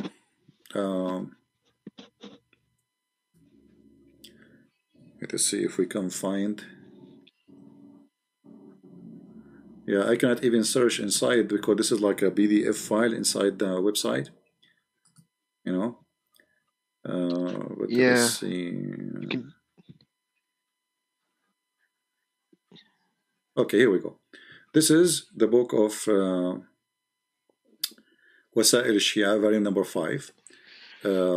Hadith number 5933 to 3. I don't know what does that mean exactly by it was by making the number this way. I think they are quoting from other book too. And here in this website, I will post it for you. This is page number 68. Remember that. And then here, just look for the number. This number 5933. And then here it says that Abu Abdullah, he saw me wearing a black shoes, and he said to me, "Oh Ubaid, why you are wearing a black shoes?" He says, he said to him, and he continues saying, "Don't you know that it's 3 things? There's 3 things about it, or 3, let us say, things connected to it." He said, "It make your penis sleep, and make your vision weak, and it's more expensive than the rest."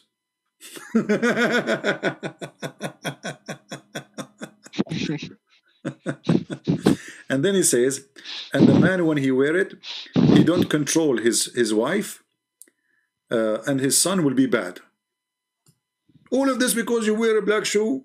So look what happened. Well, by wearing a black shoe, your life is gone.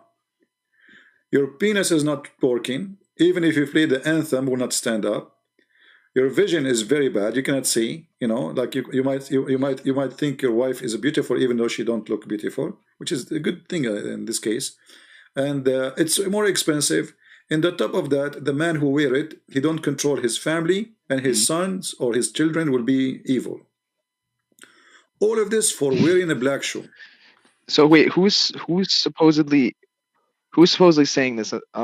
This is all is coming like, from Ali. Which imam supposedly saying this? Ali coming, etc. Those are the descendant of Ali, all the way coming from those are Imam Masumin, So oh, okay. Yeah. So yeah.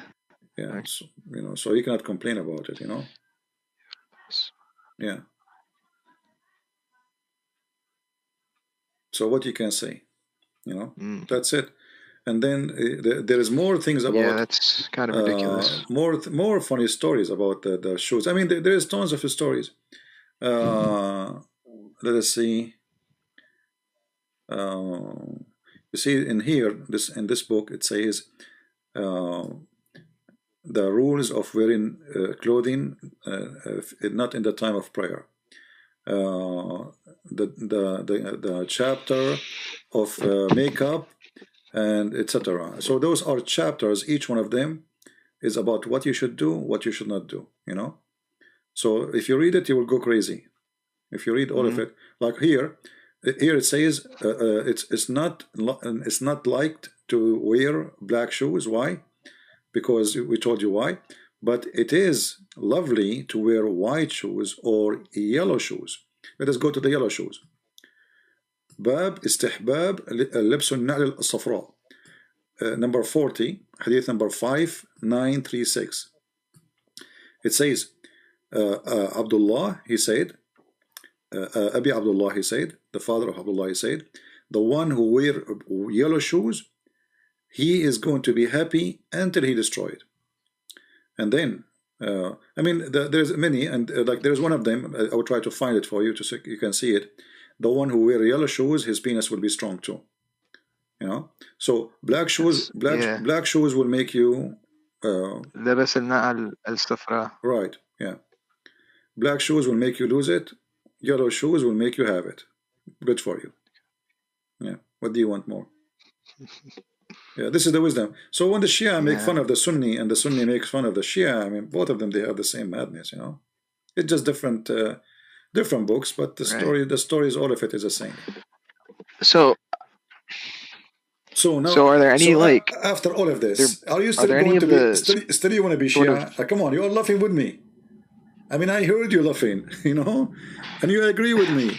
So why you still you want to call yourself Shia, my friend? Yeah, it's ridiculous. I mean,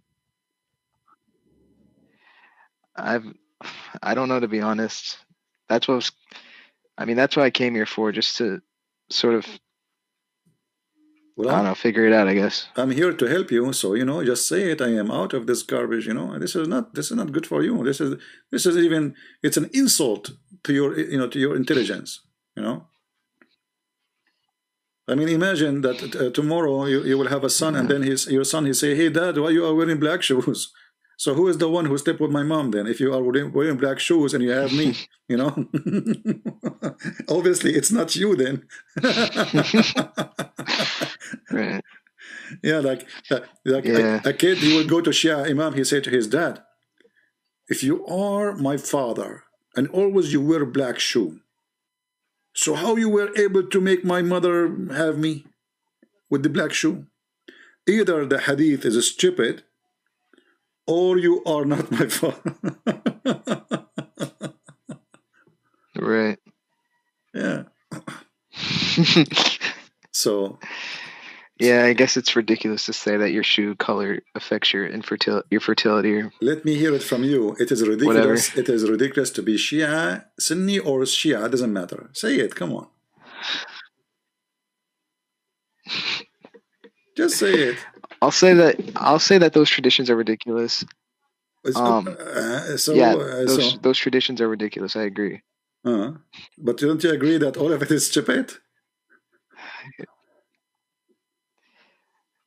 Well, I mean, I agree, there can't be traditions like that are authentic. I mean, this is the authentic. That just seems like superstition. No. You see, we don't go and say this is not authentic. For us, there's things we believe in. That's it. I'm not going to play games with you. Says I don't believe in this. I don't believe in that. So you can go right now and show me. I say, okay, this is the Bible. If there is some, even if it's there, I will not say this is weak. I will say yes, it's written there. I will say we cannot deny it, regardless what you want to say about it. But the Muslim, they play games. Like as an example. Is it true that Muhammad, there's things they used to fly and come from his nose?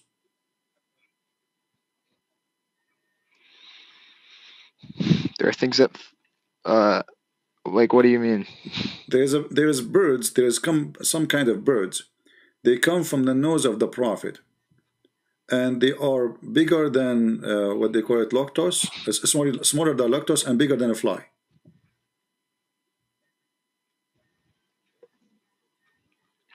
No, that's not true. Well, this is what they say. You know, let me see if I can find it for you. I'm just remembering things, but the problem, this website is not working. Let us see. Birds.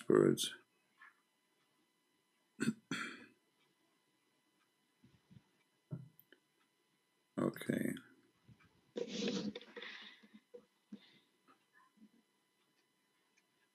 Let us try here.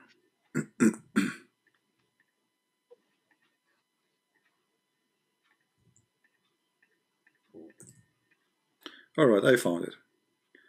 This is from the Shia website again, Aqida website. It says here, Hadith number 10. From. It says that the Prophet, and a peace upon him, blah blah blah, that there is birds. They used to come from his nose, from his left, the left side of his nose, which, you know, like you have two holes, the left one, and a bird come out, and it is smaller than a lotus and bigger than a fly, and it keep flying until it goes enter the throne of Allah, enter the judgment day. What is that? All right. Muhammad, he said here, this is the hadith number 11. He said that every Friday night, angels come from the sky, and they have pens in their hands made of gold, and the books is made of silver, and they don't write in that night, which is Saturday, except the prayer of Muhammad and the family of Muhammad. So do more of it, right? Yeah. And he says to him there, "O Umar, to pray on the it is from the Sunnah." You see, the Muslim Shia, by the way, they claim they are Sunni too. Sunnah is, let us say, that like Orthodox, you know. So, O Umar, it's from the Sunnah, which means from the practice of the Prophet, that you to pray in Muhammad and the family of Muhammad every Friday 1,000 times, and every other days 100 times. I mean, this is worship for Muhammad, you know. Yeah, but I like the hadith about things come from the nose of Muhammad, you know. I wish I have Muhammad, you know, like now. Right. I can take him to the to Leicester Square in London, and we can put some, like he make those tricks, and people, they will donate money, you know. Hey Muhammad, let bird come from your nose, you know, and then people, they give money, like, wow, how we can do that? They will think that's the, you know, that's amazing. Let us see.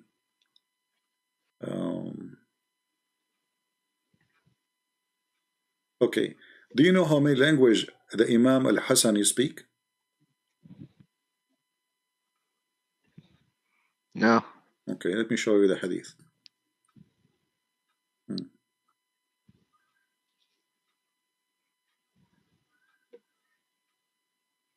I mean, this guy, he did not go to school, but you know, he got it right. So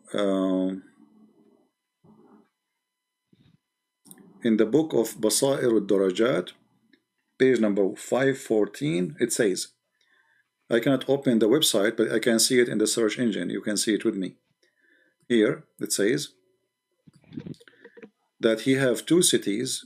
One of them is in the east, and one of them is in the west. And the fence of the cities are made from iron. And every city have 70,000 door made of gold, and have 70,000 language, and he speak them all. 70,000, which means 70 million. All right. Each language is different from the other language, and he speak them all. You cannot do the same as you know, the grandsons of Muhammad. I mean, this is, I mean, I speak only I think I speak 6,999,000 languages, but he did beat me. He speaks so 70. For the other examples, like the other hadiths you pulled up, like having yellow shoes, for example, or affecting anything regarding you having erectile dysfunction or anything, yeah, that's ridiculous. But it would be possible for God to give someone the ability to speak 70,000 languages. it's at least in theory possible. Well, If it's, you know what I I mean. mean, it's stupid, whatever you want to say about it, obviously. I mean, but You, but the issue yeah, is, but you could also say that like the stories about Jonah or any of the other prophets are ridiculous. But to me, that kind of seems unfair if you're going to say that one of those miracles no, are you see, ridiculous, I but the mean, other one okay, isn't. okay, no, I'm not saying, you see, when it's come to miracle, I say it's a miracle, but what the purpose of those Yeah, do you things? know what I mean? You know, he speak the 77,000, what is that? I mean, where is he, and how they knew that, and where they got this from? You know, so you know, this is beyond. This is not miracle, and this is the son of Muhammad. What does have to do with even with God? I mean, is he a prophet? So what the Shia did, they took the grandsons or the children of Muhammad as gods. Very simple, you know. Yeah, I guess I can see that. Yeah. So what we can, you know, who can defend that? Uh, Okay, in that case, I guess I would object to that because it doesn't make sense to give an imam, for example, the ability to speak 70,000 languages. I mean, everything about those imam is that they are like gods. I mean, So like yeah, I guess the guy, his space is holy, and if you drink it, you go to heaven. And his fart is musk. If he fell in the ground, and he will fall in his ass for sure. And then right away he will say shahada. right, I mean, this is an act of worship, you know. This is why if you go to Iraq and you are a right. Shia, if I go to Iraq now, I make fun of those hadith, they will kill me right away. You know, if I go to Saudi Arabia and Oh I yeah, make fun of it, they will not because they are 100%. Sunni. You know, yeah. Yeah, but you do the same. You do the opposite, vice In versa, the and same thing. in the next to the grave of Al Hussein, they have a problem. They are out of dust, out of dirt. Hmm. Why? Because the Shia, they are taking the dirt because the Hadith says that the one who eat the dirt, he will go to heaven. You know. This is why if you Hmm. go, you know, there's videos on YouTube, you can watch them. You know, their videos, they are fighting over the dirt. So the mullahs there, they keep putting dirt in the ground because there's no dirt. They put dirt around the mosque because the Shia, they go and they each one of them, he want to grab as much dirt as he can and he would eat it. It's not the dirt you take it with you would eat it. Why? Because the hadith say so. Yeah. The hadith says that if you eat the dirt of the grave or around the grave of Al Hussein, it is holy, and if you eat from it, your disease, your illness will be you will be healed. You know, so those poor people who they are, you know, poor, they are not educated. You know, Hmm. look, this is the highest imam right now in Iraq, and they are asking him. This is the Imam As-Sistani. This is his website, official website. All right. And he is the highest imam for the Iraqi Shia. This Hmm. guy, he can go for war. Actually, he is the one who launched the war against ISIS because they are killing Shia. And he is the one, because of him, you know, tens of thousands of people join, take arms, and they fight the Sunni. So the question here, is it okay to eat, Wait, I know this guy. I know this guy. yeah, is it okay to eat mud and Oh, dirt? The answer, you know, no, it's not okay, except the grave of Al-Imam Al-Hussein, for the purpose of medication, and it's not allowed to eat any other dirt. You know, you can use Google translation, you know, translate, and Sistani, that's his name. yeah, yeah, I'm not making fun of him, I'm saying this is what they believe, you know, this is what they, you know. So they are asking him, is it okay to eat mud and dirt? Read it. I use Google translation. Eat mud and dirt. Question, what is the ruling of on eating? I mean, you will not find those things except in Islamic websites.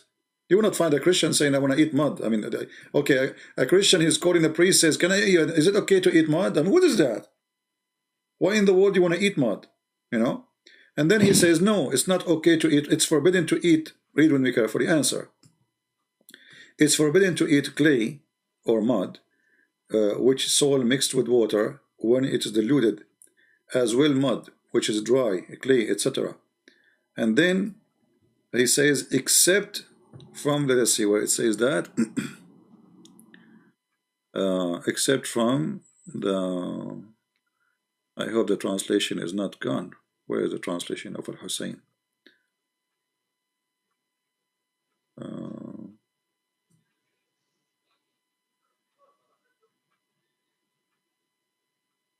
I don't see the, what happened to the answer. Answer, it's forbidden to eat clay. Yes, there is nothing wrong with that, is mixing with a grain, with early like dirt, grain, example, consumed there, you know, etc. But you see, the translation is gone. The translation of Al-Hussein is gone. Yeah, it was saying clearly that except the grave of Al-Hussein. You know, here it's gone. Yeah, here we go. Actually, here. Sorry. It's not gone. It's here. There is an exception. So in the beginning, he says, no, you cannot eat clay. All right, you cannot eat clay. However, he says, clay is excluded from the clay of the grave of Imam al-Hussein. See it? For medicine purpose. Here the translation says hospitalization, but it's for medicine. So you cannot eat clay, you cannot eat mud, it's forbidden. But it is, if it is from the grave of Al-Hussein, you eat it. Sure, you eat it. There's nothing wrong with mixing it with water and, you know, and yeah. How is the soul of the grave? So is there like a of scriptural basis for that? Eating the second Is there a soil. scriptural basis for Sistani saying that? Sorry? What you saying? So is there like a basis for Sistani saying that? Or Yeah, is it sure, saying, because this is coming so from the when Sistani says you can eat from clay, the highest Imam, from the children of Ali. You know, he's not making things up. He's just agreeing this is true.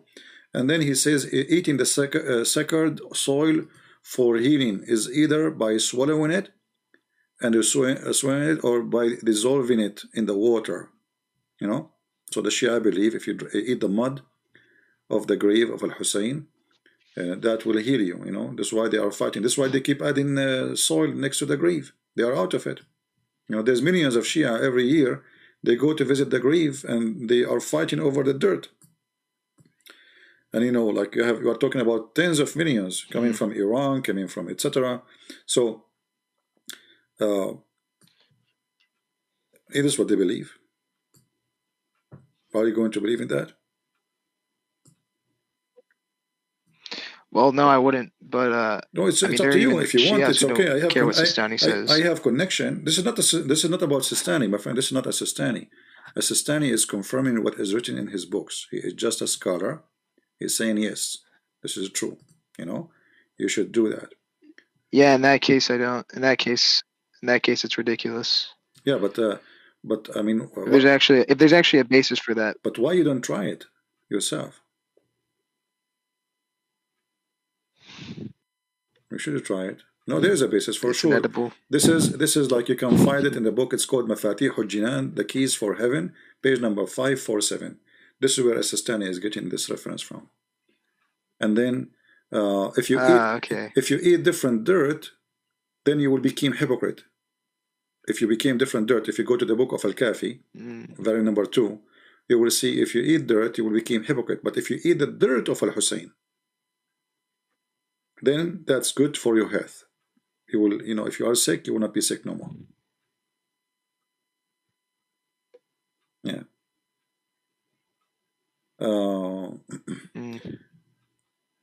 I mean, it's endless. I don't know. So what do you think, my friend? You will stay Shia? You will still call yourself Shia? I mean, based on that, I wouldn't. So you would call yourself Muslim?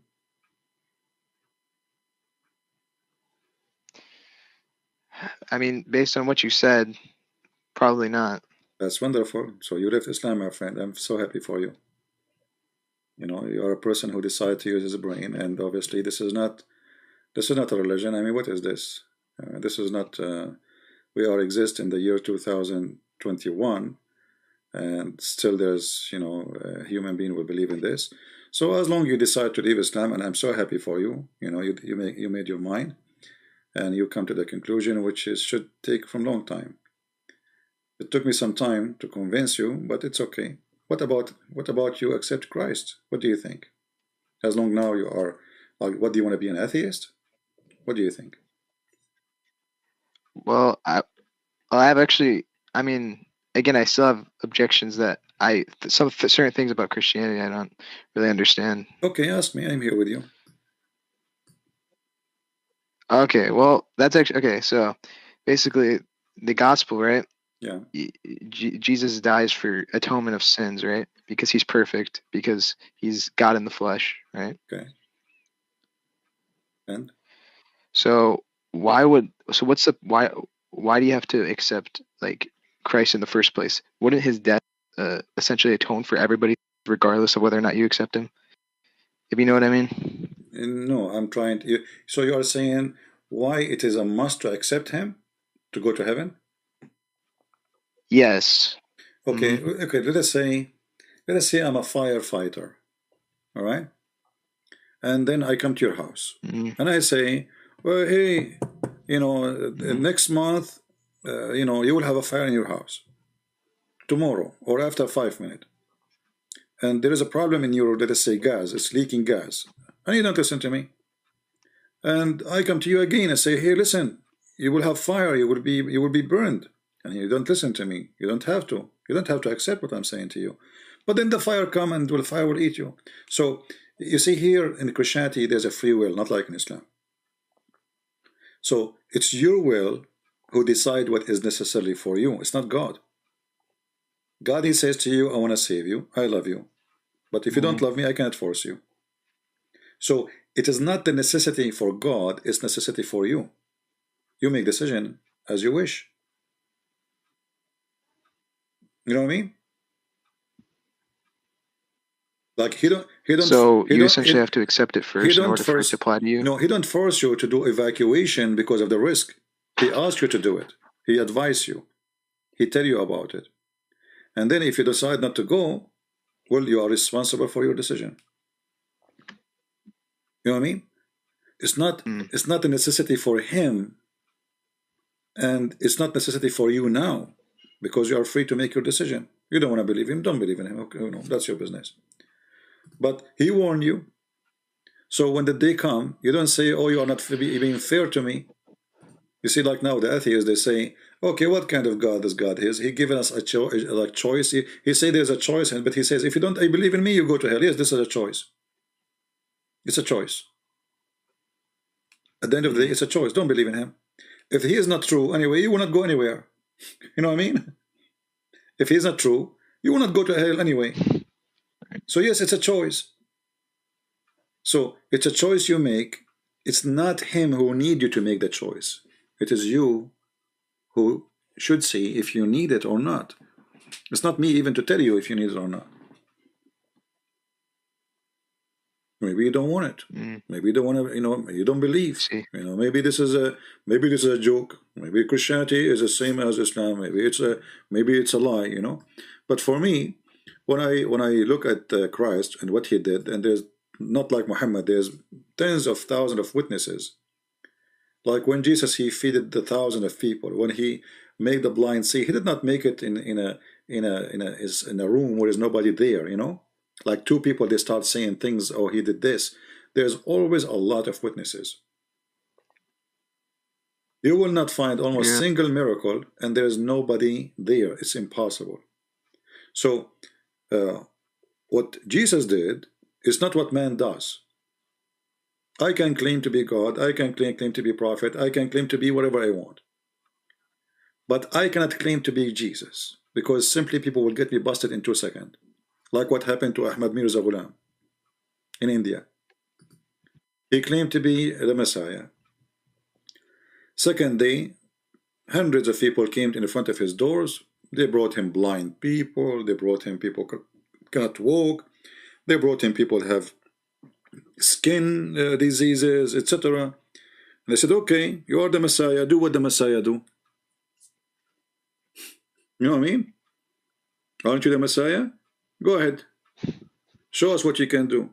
So if I can do what the Messiah can do, then I can claim to be the Messiah. So it's not just saying words, otherwise talk is cheap. I can say I'm Messiah, you can say that, you can say you are God. But then people, they have to say to you, okay, do what God do. The Muslim, they will come to us and they say, okay, God, but he is a human. Well, if God, he cannot come as a human, he cannot be God too, because there's nothing is impossible for God. That's why we call him God. So if it's impossible for God to be God and a human at the same time, that means there's something impossible for him. You know the logic? That means there is something impossible for him to do. That means we strip him from the word God. He's not God no more, because there is something impossible. Almighty God is someone, there's nothing Yeah, they impossible claim that for like him. being fully. They claim that the dual nature of Jesus, like fully man, fully God, is contradictory. No. Well, why is that? You see, when the Muslim, they say that the Spirit of Allah came to Mary, and you ask them, who is the Spirit? They say, this is Ruh al-Qudus. Who is the Ruh al-Qudus? They say, this is Jibreel. Okay. How he is an angel, and he is a spirit, and he is a man? So if they say an angel can do that, but the God cannot do that, that's a joke. So that's mean the angel is more powerful than the God, his Yeah, God. I see what you. Yeah. So I see what you mean. was the because there's certain attributes about God you can't. was the angel Jibreel Yeah, a there's like certain man attributes about. and an angel at the same time? They say yes. So you see the hypocrisy. He is a man. He came as a man to Muhammad. This is what Muhammad says. He came to him. He squeezed him 3 times. Correct. And then he came again before he came to Mary as a perfect man, according to the Muslims' interpretation. So is he an angel when he came or not? They say yes, he is an angel. His name is Jibreel. They say yes. Okay, but now he have a private part of a man. He have the Quran says, فَتَمَثَّلَ لَهَا بَشَرًا سَوِيًّا. He came to her as a perfect man. So he lost his. They call him Holy Spirit. Is he still holy after he became a man? You know what I mean? Wait, I actually have another question. Okay. So you're familiar with Bart Ehrman, right? Yeah. Okay. Yeah. So like a common Islamic that basically they quote Bart Ehrman because Bart Ehrman says that the Synoptic Gospels don't claim the divinity of Christ, but only John does. And then specifically the claims like I am the Father are one. Nobody comes to the Father but through me. I'm the way, the truth, and the light. Like those claims are only in the John's Gospel, and then Matthew, Mark, and Luke don't have those claims. And Bart Ehrman kind of uses that to claim that the divinity of Christ is not found in. It was a later invention. When somebody he made what is your when somebody he made a claim based on what? He made a claim based on historical discovery, right? Because he's not a believer himself, right? So we have tens of thousands of shred. They are not in the form of a book, but they are shred, and they are confirming what it says in Luke and etc. So he's talking about, okay, we have the earliest book we have, which is a whole book. This is what the Christians is based what they say when they would talk about. But all of us, we knew that even the heretic belief, which is the Council of Nicaea, they met to fight it. Even those heretics, they believe Jesus was God. So how we reach the point that even those who we believe they are false, and us, all of us, we agree that Jesus is God. Like there is heretic belief that Jesus is God, but he's the Son of God, yes, but he was created. This was the purpose of the council. So, but they still believe he's God. But there's a point he wasn't exist. So how we reach the point, and Christianity is carried through generations, father to son, son to father, brother to sister, from the time of the disciples. The books is written in the books like made from the Burdi. Burdi is like a papers, a form of papers from Egypt, or the way like the one who discovered it is Egyptian supposedly. And we have tons of thousands of a shred, and none of them contradict the Bible. None of them. So when this guy he's talking about the full form, we have in the early centuries, or he's talking about what we discover. Like, let us say we did not find it, but we there's a book to find it. To make it simple for you, did he find there it says he's not? No. He's saying he could not find in those shred, little tiny paper, he could not find a sentence. But we don't have we don't have the page, we don't have the book. We have a shred. So how you can confirm it's there or not? You know what I mean? So it's like, you have a letter, and this letter you rip it apart, and then the wind came, and then only there is one piece to stay, but this is not even from the same chapter, from different chapter. And you say, okay, this is what we have now. So where is this verse? So the study this person, actually even the same man, he said there's no book in history is preserved as the Bible. No book is preserved as much as the Bible. So he himself, he witnessed that there's no other book is really, because it witnessed in the books of, you see, in the early history, not by the Christians, by Greek people, by people who don't believe in Christianity. They say there is people who they are, etc. In this day, Jesus Christ, he is their leader. He was crucified. They believe he's God. He's the Son of God. So wait, sorry, could I address your chat real quick? They're asking me something. Yeah. Someone in the chat, a few people actually are asking me to talk to Sam Shamoon, and I just want to say to you guys, I called Sam, and he basically blocked me for no reason because he thought, I don't know, it's okay, guys. Wasn't really nice to me, so I can't really talk to Sam. Guys, please leave me speak to that guy and leave me from this and that. He's talking to me. When he is done, he can go to somewhere else. My friend, everybody have his own reason to believe or not to believe. And I saw, and millions of people, they saw what this person who he said, and why they are not living, Christianity. You see, like one of the statement he said, that there is an update in the Bible translation. Why? Because every day we have a new discovery. But the new discovery confirmed the old books. It's not working the opposite way. You know what I mean? It's not working the opposite way. It's working it's for our benefit. So if there's a new discovery right now found about the Bible, like now do you remember the news about the Dead Sea Scroll? They found that it's fabrication. Yes. They found it's a fraud.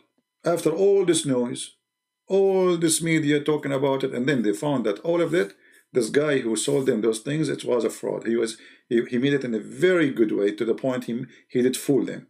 And now they discover it's a fraud. So you can search it right now in Google, right now, So new discovery did not oppose the belief of Christ. And let us go with him. You said it's only in the book of John, right? Okay. Well, is John number 1 is exist? Yes. John number 2 is exist. Chapter 1, verse number 1, verse number 2, verse number 3, verse number 4, verse number etc. Verse number 14, where it says, "And the flesh became a man." I do not need the whole book of John to prove that that Jesus is divine. I need the first page. If that page is there, Jesus is divine.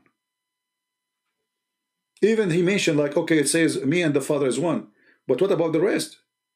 Every book, every page in the book of John, it says Jesus is God. Oh, wait, I know what are you basically trying to say that it doesn't, if you take it by itself, then it can still, you can essentially consider that true, even if it's just that one page? Yeah, even if it's a page, because simply, you see, if this is the page and we agree upon this page, that's it, it's enough. If his problem is saying he was divine or not, well, use your logic. Okay, it doesn't say in that page that the Word is God and the Word became a flesh. Okay, who is the Word who became a flesh? The Bible says from the beginning of the book of John, I am, etc. Speaking about who? Speaking about a person, his name is John the Baptist, who witnessed for Jesus, and then etc. And then John, the Word is God, and this God, he became a man. Who is this God who became a man? That is Jesus. What is the purpose of the book of John? Jesus. Right?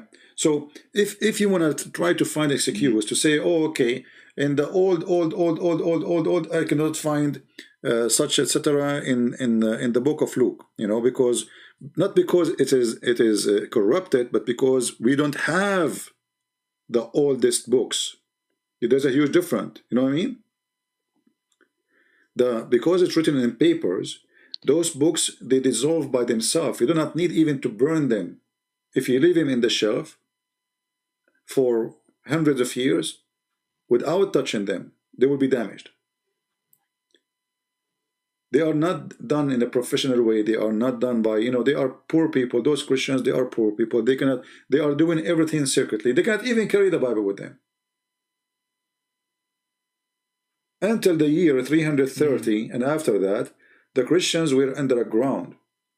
So it is not for them to make books to publish. The books are secretly used. So we don't have, there's a reason for those books are to be, let us say, not to be preserved, because it's made from, the material is made from, it is dissolved by itself. It's food. Simply, it's food. This kind of a food. It's like making a book from rice, paper made from rice. Okay, by the time it's going to be dissolved, it's going to be damaged. The humidity will damage it. The weather the heat will damage it. So, and then you will find that after the Christians became a kingdom, then the king, he made books written on leather. And here you need to ask yourself a question. Those who wrote the books in leather, they wrote it based on what? They must have books at that time, which is between their hands, to copy from here to there, right? You know what I mean? If I am exist in the year 300. No, I'm a bit confused. Okay, I am exist in the year 300, and I'm going to write the Gospel of Luke. Right. All right? But how I'm going to write it if I don't have a book to write it from? I decide to make it in leather now. So obviously they have books. But those books, they could not be preserved until now because they are made in the wrong material. So when they copy those books and they put them in the leather, the books which is in the papers, which is demolished, there's no need for them. You know what I mean? They were not thinking about preserving the book written this year for etc. because now those books are useless. They are like shred. They open the page collapse. It's like you have a book, like in your house, and the book is damaged. You want to keep it?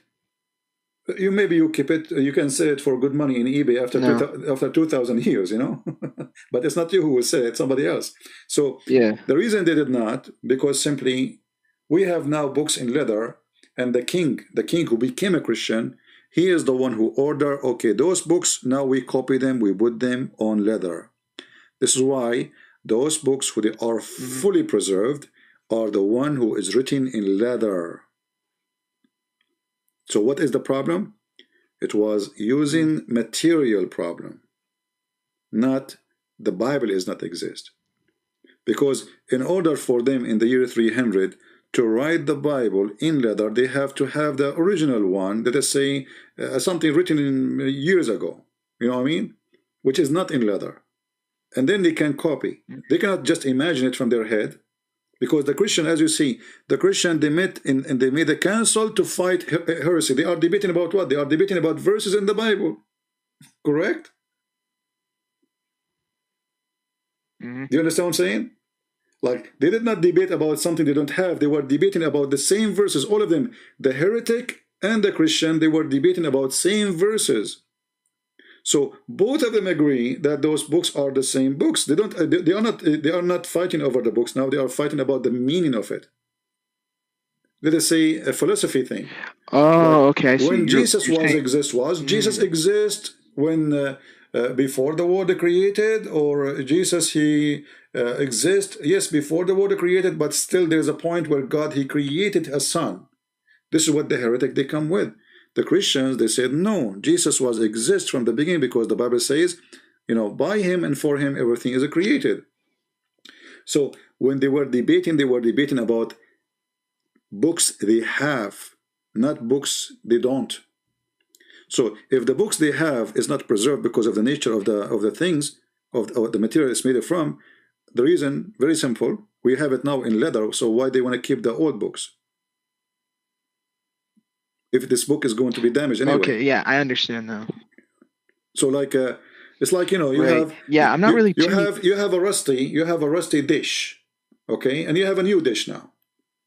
So why you want to keep the rusty one, which is having holes in it, and you have the new one, which is written in leather. So we have now, finally, we have books we can carry around. We are not worried about it to be damaged because the material is made from leather. Those books, even you cannot carry them. Okay. You know, Yeah, I understand yeah. that. So, so the reason is not because it's not preserved; it's the opposite. It's preserved. Otherwise, we will not have the books in leather. Because who is going to write the book of Luke if we don't have a book of Luke? Now, do you think the Christians, they will agree? Okay, you can create for us a people, you know, those people, they were fighting, they were going to war over it. I mean, this is how serious for them, the issue, you know what I mean? Right.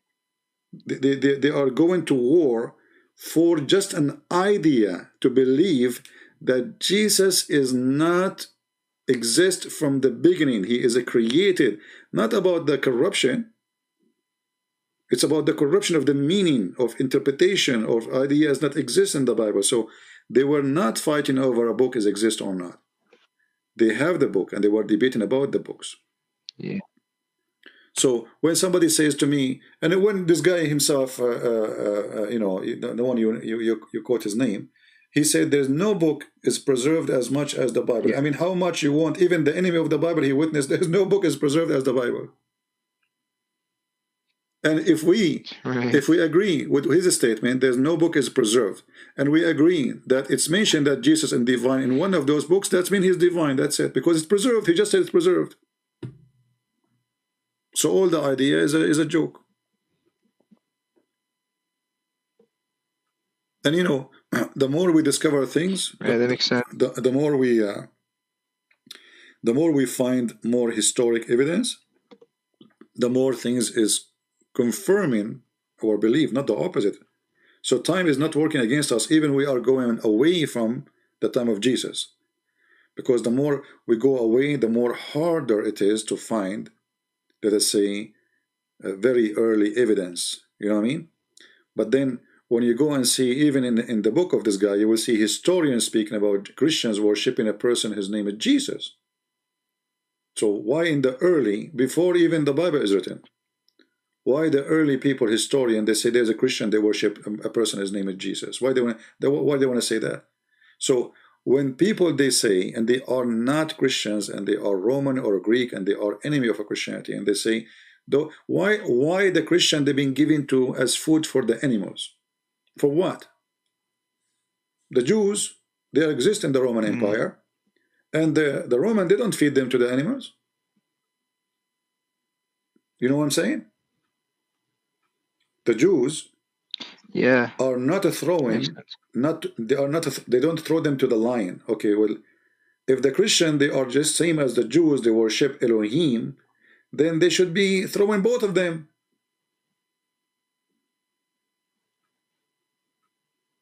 Correct? Right. If we have the same exactly word by word, so you're saying that, so there's a reason the Roman, they hate Christianity, but they don't want to kill the Jews. The Jews, they were citizens, they pay tax like everybody. They are not considered Roman citizen, but they are citizens who live in their empire. So they did not throw them for the lion to eat them if they are Jews. No, but if you are a Christian, they will do that to you. So what the problem? The problem is that the Jews told the Roman from the story from the beginning, when the rabbi, they asked the king that this guy, he is doing blasphemy against God, he claimed to be the son of God, he claimed to be God, and we want him to be killed. That is the objection of the Jews from the beginning. Why the Jews, they want to kill him? You know what? For what reason? If he is a Jew like them, they will love him, they will support him. So the Jews, they went against him for a very simple reason, because he said, I am God. And the Roman, they agreed with the Jews that this is against their teaching, but the Roman, they don't want to get involved. But then when the Christianity started spreading in the empire, the Roman, they tried to fight this faith. It became risky for them.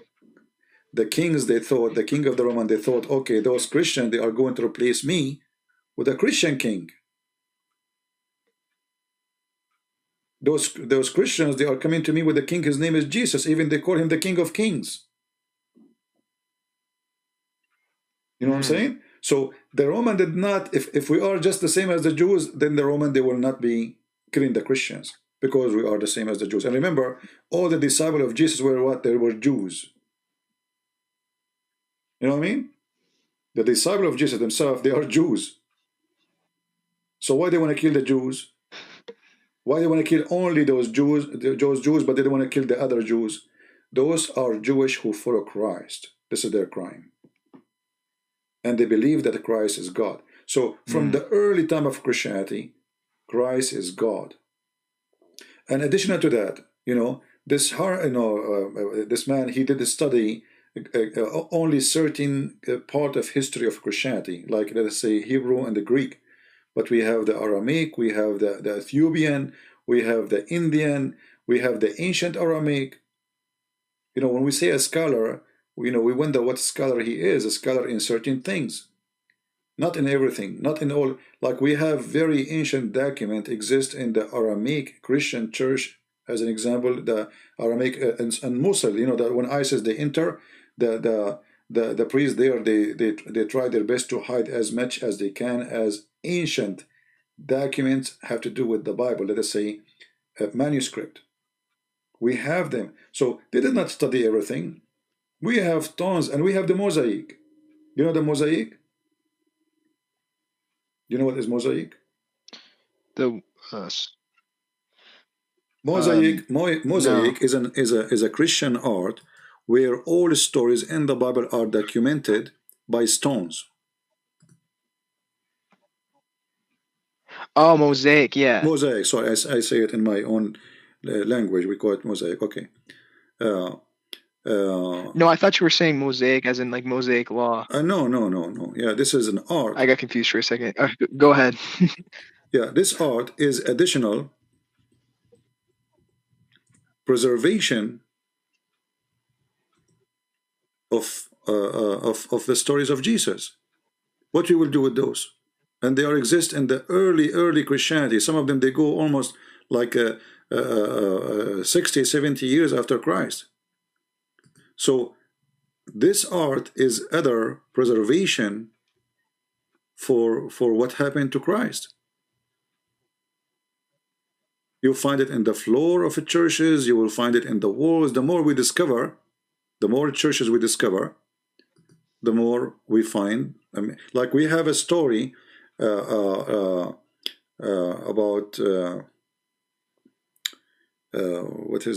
when Paul went to Damascus. This one is exist in mosaic. All of them, they exist in mosaic. Very ancient churches.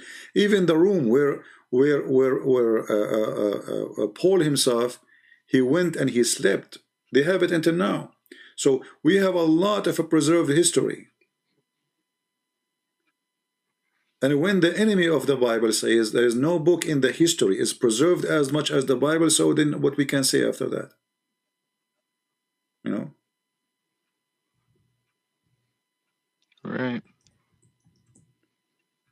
At the end of the day, you know, everything is about belief.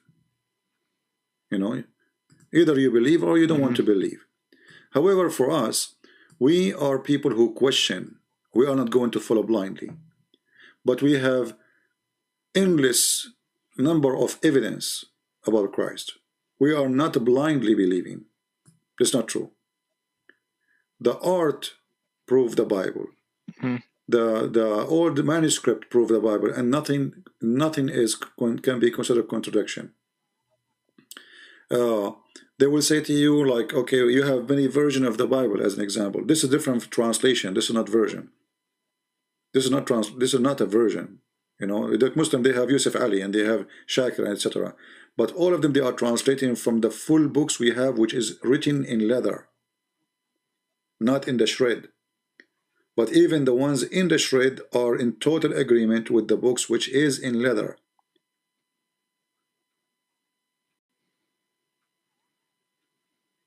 You know what I mean? So if somebody says I could not find in the old, etc., those verses, but he don't have the whole page to find it. You know what I mean? It's not only the verse. It's not. Oh, okay, I see. Yeah, Yeah, the book is not there. Even the book is not. I mean, they yeah, I don't. You see. have a shreds. You have a shreds. So they make a claim, and their claim is not logical. But if you are a person who is looking for something to fight Christianity, you can accept them. Why not? You know. But we have many. Uh, Right. Sorry, I don't want to waste your time, but I just wanted to ask some in the comments. So, do you know why like Mark and Luke didn't use what's called high Christology, unlike in John? you see, everybody he speak to Like why different. those authors didn't use No, no. it? You see, when I speak, when I write my book in English, I speak to people who speak English, and I use language which is fit with those who are going to read my book. So the language, let us say, there is every country have every nation have their own culture. So when I write to the Greek, I'm speaking to Greek people. Greek, they have different logic. When I write to the Hebrew, they have different logic. Mm-hmm. So the story is the same, but the language is different, and the language will make the story, let us say, go in certain or written in certain way. But it's not the different story; it's the same story. But because we are speaking to different people who speak different language, then we have, like you see, like in English, you say, let us say, you go now right now in the chat and you say "lul." Can I go and say to someone in the Middle East now "lul"? He will say, "What is that?" You know. But there is a word equal to it Yeah. in Arabic language I can use. So you cannot use words doesn't fit with the culture because they will not understand it. So the language of the person first to present the quality, the way he think, and the way he write. Same time we believe that all the writers are inspired by God, which means yes, it's different way of writing, and this is the reason actually to have 4 books. Otherwise, we will have one. If all of them they will write exactly the same way, then why we need to have 4? You know what I mean? So the 4 they complete each other. So Right. now They're if addressing different yeah, audiences. like now you said to me about John that this man he said in the book of John we don't find in the book of Luke. But imagine if we have one book, then we cannot find it no more, right? So obviously there is Mm. a reason to have them in 4 books. Number one is to speak to other people in different languages. Number two is uh, uh, to witness to the story from your point of view. Let us say if I am in your right and you say something and your face is the other direction, all right? I can describe what you say, but I can describe your face because I Mm-hmm. wasn't in that side. So each witness, he witnessed a side he saw, a side he knew, a side he believed in, and all of them in total agreement. So let us say the 4 they give you 4 dimension of the story, not different story. It's like when you take a picture, you take it from one side. What about the other side? What is in behind? You know what I mean? All pictures are still missing. Right. All pictures are missing because you don't have the whole dimension. But we have, by having 4 books, we have the whole dimension of the Bible. Like, I mean, we can Right. we can go and take any story, the same story. You will see the report, they agree with each other, but one of them is giving us extra details, and one of them, he don't need to write extra details because it already is written in the other book. You know what I mean? Yeah, I Because see. the books are not written in one day. Mm-hmm. It's written through a period of time. So if I wanna put something there, why I wanna repeat exactly what he just said? I will say if it is important to say because he covered it already. But if there is something he did not cover it and I know about it, I'm witnessing here. This is the book of witnessing. This is not a storyteller. So we witness for the story as we know it. So the writer he write what he witnessed for, and he put there what he heard and what he said and what she said and what he himself he said. And because each one of them is witnessing, not writing a Right. story, then he write what he witnessed. And we will find that all of them they are witnessing. Even like the Muslims, sometimes they say Oh, here it says an angel, and there it says angels. It's the same, because one angel, I can show you the same in the Quran. You know, an angel he spoke, but there's angels there. Doesn't mean it's only one angel. So if I want to try to find a reason not to believe, I always can find a reason. I can say, okay, I mean, okay, the Muslim, as an example, they say, why God he need to send a son? Well, I can say the same. Why God he need to send a prophet anyway? Yeah. You know what I mean? Why God he need to send books? You know, he just burn you, all of you. You know, you're like ants for him. You know what I mean? So if you want to ask those questions, you want to be silly, okay, go ask them, no problem. But in the Bible we have an answer. For God he loved the world. Even this question have an answer for it. For God he loved the world, he sent his only begotten son. So not because he need, but because he loved his creation. He loves us. So we have different logic and we have different understanding. And always when you have hatred in your heart for something, it doesn't matter how good that thing, you don't love it. It's like, you know, somebody forces you to marry a woman, you hate her. It doesn't matter how pretty she is, you hate her. That's it. You cannot have her next to you for a second. You know. So I see always Muslim, because of Islam promote hatred toward Christianity. They refuse to listen and refuse to see what is the reason even to refuse of Christ. I mean, what he did. If it is the reason saying that Jesus is the Son of God, okay, what about you believe in him as a prophet of God, but don't follow someone like Muhammad? You see, if you are trying to say I'm a person who follow ethic, is it ethical to follow someone like Muhammad? No.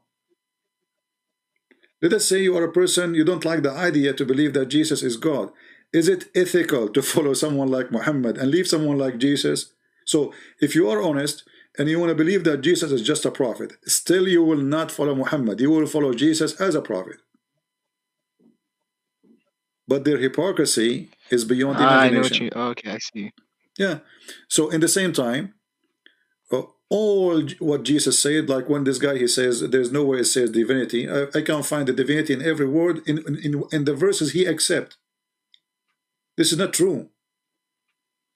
Everything Jesus said, like, not everyone says to me, Lord, Lord. Okay, not everyone says to me, God, God. That is divinity. I am the life. The second he said, I'm the life. Is that exist? Yes. You know, I am the truth. Not only by saying me and the Father is one, that will make him divine. That's not true. When you claim that I am from above, what does that mean? Are you human or an alien or an angel? You know what I mean? So when somebody he make a claim, that claim is not, you know, the claim of this guy, they are good in front of a bunch of atheists, because nobody want to discuss whatever you say. They accept. It's like, you know, a Muslim making a video about the miracle of the Quran. Whatever he's saying, even if it's false, full of lies, they will support it. They will give it a like. Because echo chamber. Yeah, because the audience is from the same as the speaker. What about we bring the audience, or let's say the speaker, to someone like me, and let us see what will happen. You know what I mean? Debate is not a debate. If it's like, if you are not a Muslim and I am a Christian, then we cannot say we have a debate. Because if both of us we agree, then there is no debate.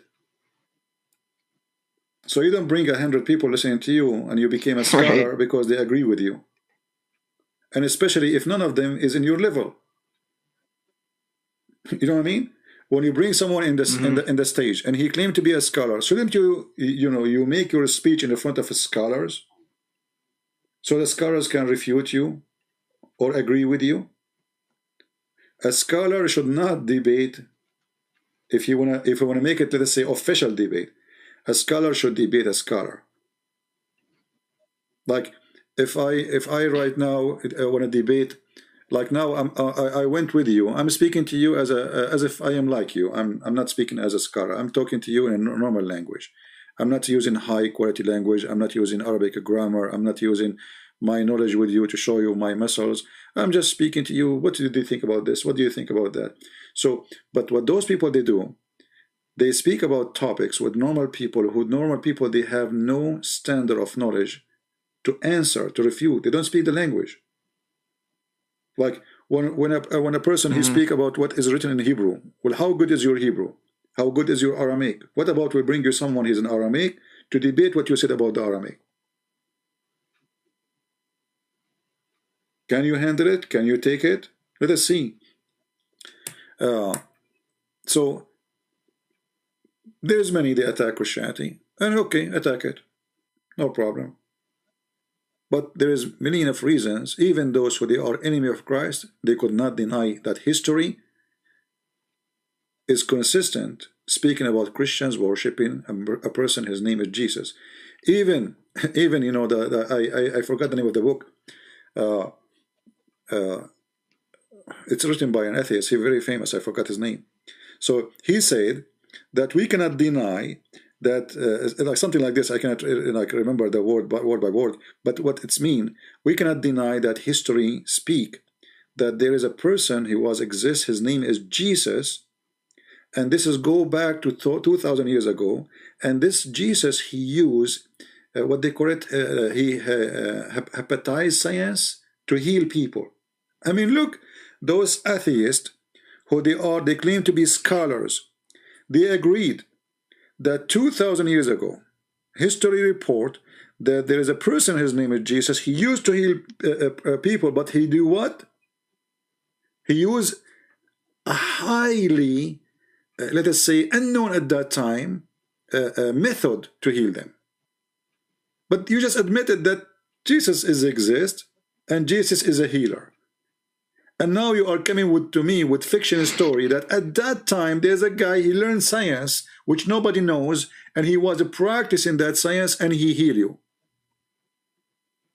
Who is going to believe in this? Right. So even the enemy of Christ, they could not deny, because history is overwhelming how many evidence of a person, his name is Jesus, historian, because remember, those, as I told you, those stories are recorded not only by Christians. There's at that time, there's historian, they used to write down history. And there's many of them speaking about a person, his name is Jesus, making miracles. So the Christians who paid their life, why they want to even fabricate a story? I mean, imagine you throw me to the lion and still I want to believe in Jesus as God. And then you say to me, oh, this is not, doesn't say that in the Bible. I mean, how stupid is that? You know what I mean? If I am a liar, lying about Jesus, I will say I will not believe in Jesus in 2 seconds. They put the gun in my head. I will say, please, I'm a Muslim. Just leave me. You know, no. Those people, they go to death. I only brought up. You know what I mean? Right. I only brought up Bart Ehrman because he's right.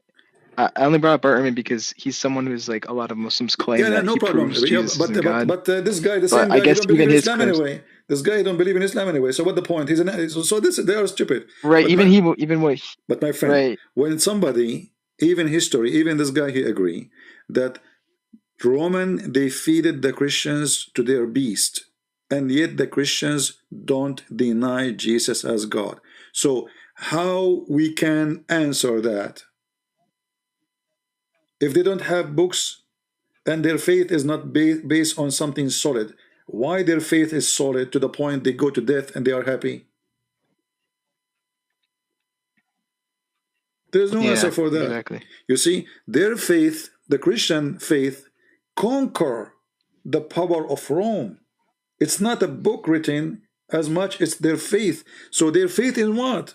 In nothing? There's no books?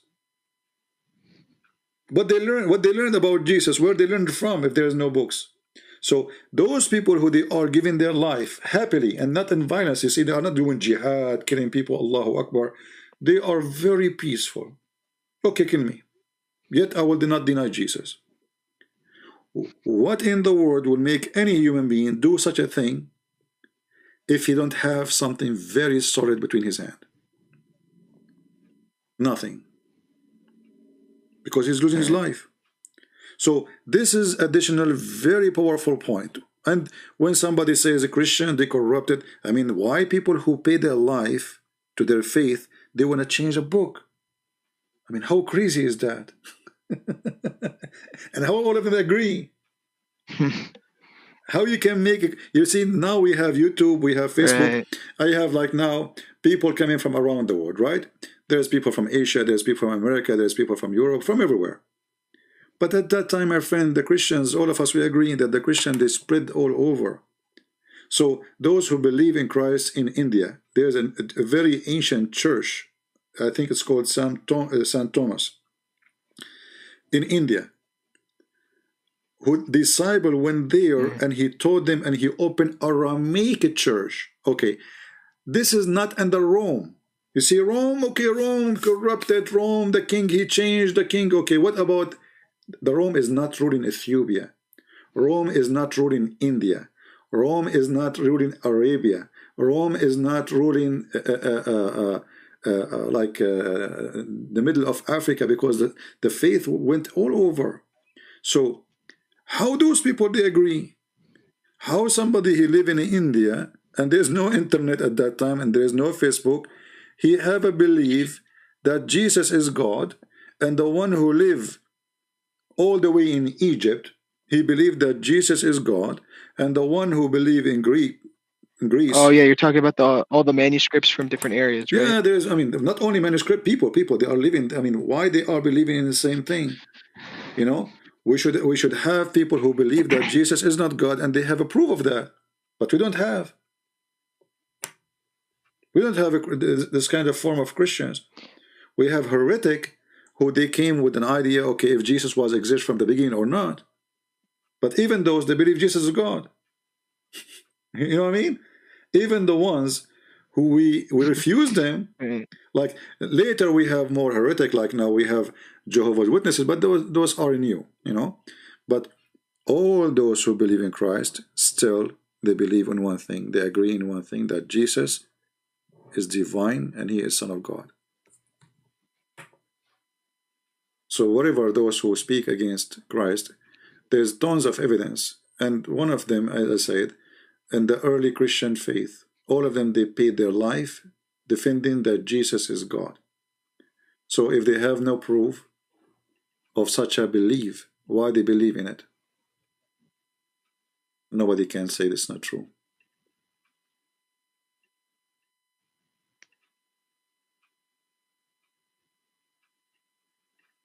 So still, I want to invite you to be a believer in Christ, my friend.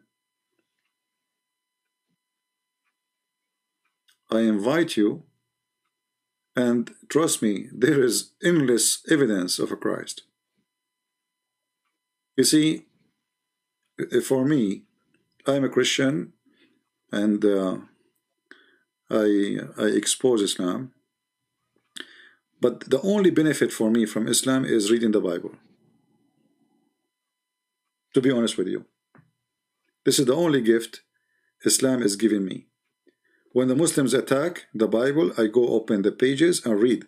It's like, you know, okay, I'm being lazy, I'm not reading the gospel, so here we go, the Muslim, they made me go there. Thank you, God. And then the second I start reading it, the second I start enjoying and learning something new. Even though I saw this page 100,000 times maybe. The special thing about the Bible, each time you read the book, you are reading it for the first time. We do not memorize it, but we live it. The Muslims, they memorize it, but they cannot understand the word. Go open any speech Jesus he said and see how amazing, and it fit with your life today, not with people who lived 2,000 years ago. Now we have electricity, now we have internet, now we have different word. Yet any story Jesus he mentioned, it fit perfectly with your life today. Even if you are a professor, even if you are a person who work in Nuke, even if you are a person who work in NASA, still the story fit with you. That alone is a miracle. You will find the Bible speaking about you in the story. You can see yourself in the story. You can see your problems in the story. You can see the solution in the story. So when we say we believe in the book, we don't believe in reciting a book. We believe in living the book. Christ is the living, walking, talking word of God. And that is the beautiful about what Jesus said. For the second we read his words, he is with us. The Lord, he says, every two of you mention my name, I will be between them, which means he will be the third. He's here. Now, me and you, we are talking about he is here. So if you open your heart for him, he will be here for you. You open any page in the gospel, in the 4 gospels, and you will see the Messiah speaking to you. And for me, I don't want to be like the Muslims who speak about science in the Bible and, what science? I mean, what science have to do with someone like Jesus? I mean, what science can explain that a person, he can make a blind see? What science can explain that a person, he can bring somebody from the death after a few days he's dead? How science can explain that somebody is born of a virgin? No science can explain such a thing. Today with the science, the world is desperate because of little tiny virus. Little tiny virus showed us that our science is a joke. The world was collapsing. So what if we have something more difficult virus? What if we have a virus will kill you in a few hours? With the Messiah, my friend, the power of science disappear, and the stupidity will be demolished, and his living word will live within you.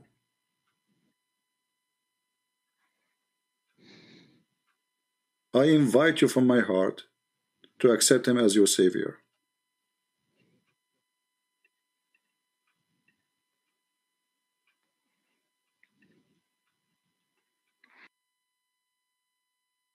Yeah, I'll definitely give that some thought. Do you accept him?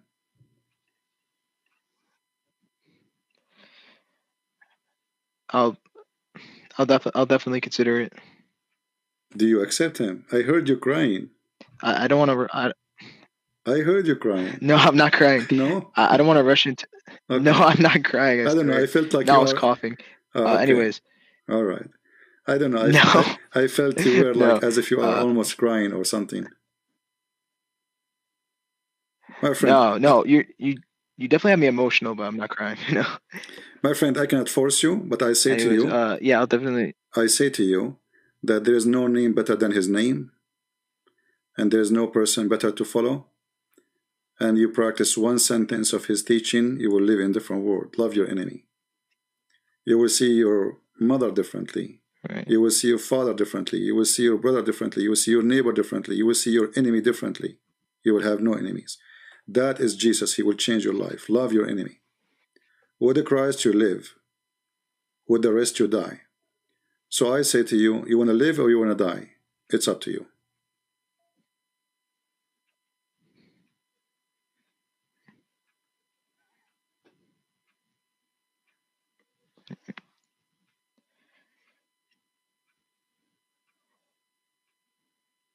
I will say one thing. Like, I definitely don't want to do it like publicly on like a live stream or anything, because there's a lot of people in your chat and whatnot. They're like saying all this stuff, but I don't want to do it if I do want to accept, that I don't want to do it because of people pressuring me or something. No, absolutely no. You see, no. Even Christ will not Right. accept I don't. you. I want it No. exactly. Even Christ will not accept you for saying something you don't believe in it in your heart. We don't believe in shahada. We don't believe in such a garbage. You believe Right. or you don't. There's no pressure. There's no people want you to say Right. things. It's not me. I am asking you to join us in the love of Jesus. I am not forcing you. I want you to love him from your heart. And if you feel that you love him from your heart, then you say, Lord, I love you. I want to be with you. It's a free choice. Right. Choice of love is not a choice of, if Christ, he loved you and then he forced you to believe this, I mean, there's no point of his love. His love is fake. So it have to come from your heart. And if you feel it, say it. If you don't, it's your choice. And I would never think about you as a bad person. Don't think that, but for me, I would love to have you to be saved today, because right now it is 12:15, middle of the night. I might go to sleep and never wake up. Who knows? Who knows? People die Right. young, people die old, people who think they are healthy, they die after 5 minutes. So salvation is not always available, because you never know when your soul will be taken from you. And after that point, there is no return. So for me, it's very important to believe when I have my soul with me, because after that point, if you accept him or not is not going to be matter, because it's too late. You'll be hypocrite. Right. I'll I'll tell you what. If you could let me like read the gospel by myself, and if I do, if I do decide, I'll let you know. All right. I will be happy to hear you Is again. that And fair? sure, no, it's not about fear, my friend. I'm not. I don't want you to. You see, it's not me who will win you to be Christian. It's you who will win, not me. You know, like yesterday and the day before and the day before, we have somebody left Right. Islam. You know, it's not me who will win you. You see, I lost my night, to be honest with you. This is Friday night. I should be relaxing. My throat is hurting Right. me since yesterday, and now it start hurting me again because I do not take a break. I feel guilty if I take a break. But it's not me who is winning. I win nothing from the time I spend with you. It is you who will win. It is your salvation, not mine. But in the same time, you cannot say you never heard me. You cannot say the Lord one day will ask you, did he say that to you? Did he explain to you? Did he spend the time with you? And you did not accept? I don't want to make you feel guilty, but I'm just saying you that there's people who they are warned, and there's people who they are not warned. Like once somebody asked me, what if somebody he never heard of Jesus? What will happen to him? The Lord is all about justice. He will not judge him the same as he judged someone he heard about him. He will judge him by what he know. As he know, as he been told. If the word of God reached to him, then he have no excuse. If not, he will judge him by what God created inside him. So it's up to you. And if you feel like you want to accept the Messiah, I will be happy to hear it. If not, you can call me when you wish. Right. Well, I appreciate you talking to me. You're welcome, my friend. I'm so It's been a happy. good talk. I'm so happy to speak to you and wish to hear you from you soon. All right? Thank you. All right. If you change your mind anytime, let me know. Call me and I will be All happy right. to hear you. Take care. God bless you. All right. I'm so happy in the same time that you left Islam, you know? I'm so happy at least he called me as a Muslim, he hang up as not. That alone is a blessing, you know? That alone is a blessing.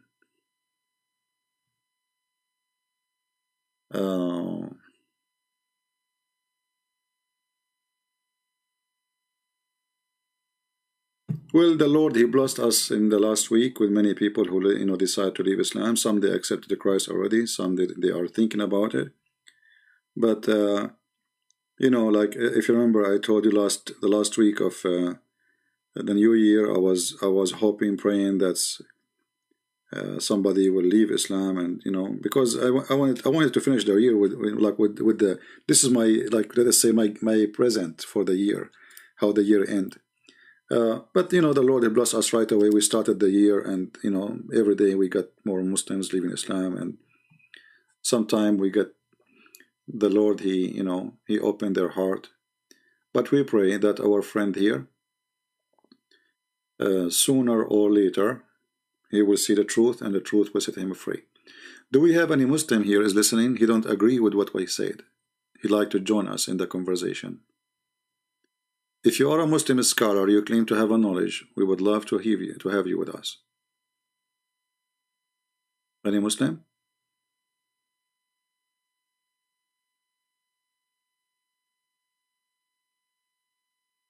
Anyone?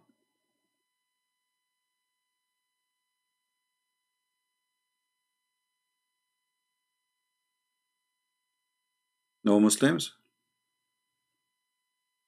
It's all right, no problem, you know. But don't make excuse Muslims that I speak, you know, sometimes they say, oh, this guy, he do not know much. I'm not debating anyone. People are calling me, my friend. I don't know who's calling me. I don't know if the one who called me is a sheikh, if he is, he know much. I don't know. So if you are a person who claim knowledge, don't complain that I am talking about Islam to people who do not have knowledge. All of you don't have knowledge. Which one of you have knowledge? The Muslim scholar is the easiest to defeat, because somebody who don't have knowledge, he can say whatever he want. Like David Wood, he debate Mimi. He said to him, your God, Allah have part. What he said? Who said so? That's it. Who said so? So when you debate an idiot, I mean, there's no debate. It's a kid. But you will not find a scholar saying who said so. So debating an idiot is the hardest, because he can deny as he wish. He's just an idiot of the village. Debating a scholar is the best, because he cannot deny. I'm going to get you busted. Your reputation will be demolished if you deny. Yeah, Ali, go ahead, call us, my friend. Go ahead, Ali.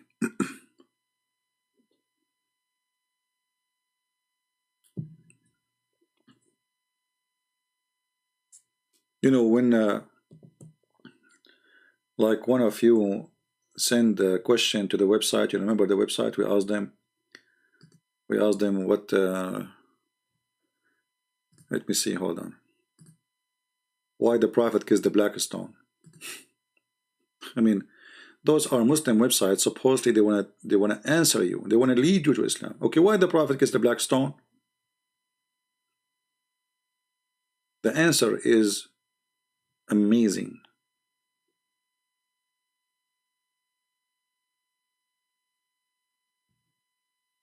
One of you, he sent me the questions here. They asked him a question. This is what the answer. Look, read this and laugh.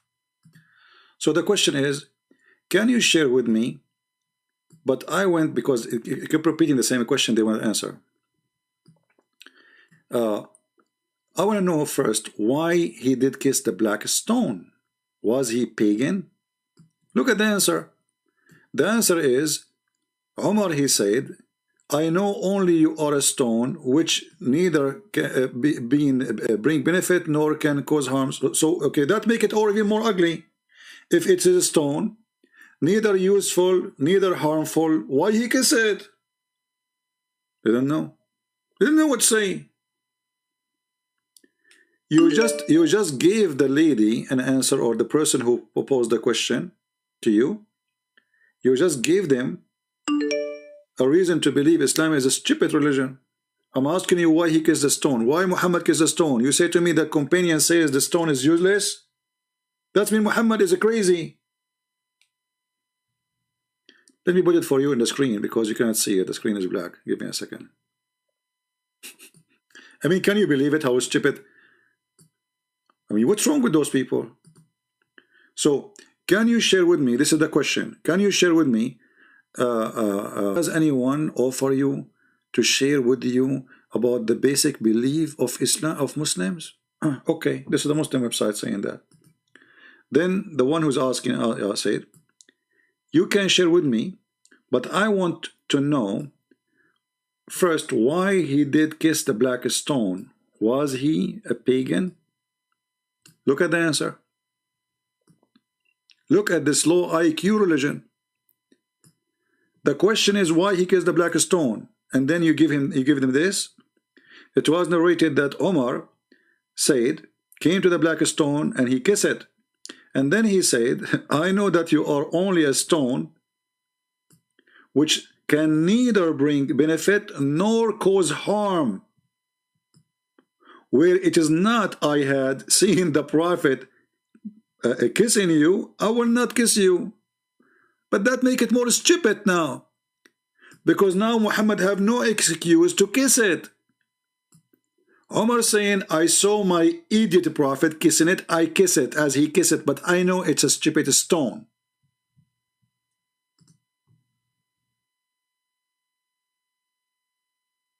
This hadith actually proving that Muhammad is a fraud, because Omar, he got him busted. So why you kiss it? If this stone is useless, if this stone is harmless, you kiss it for what reason? This is the answer they give the Christians in their website. I mean, how stupid this answer is. So now it's still the question there. Why he kissed it then? If it is useless, this actually make it more stupid. If it is useless and harmless, why he kiss it? That's even more. This is donkey talk. In the other website, if you remember, I posed a video. I asked him. I don't know if any of you have the video. You can give me the link. I asked them why the prophet kissed the black stone. They said because it's holy. I said why it's holy. They waited for 5 minutes and they answered me says because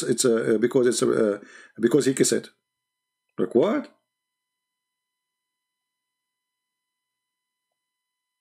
Why why the prophet he kissed the black stone? Because it's holy.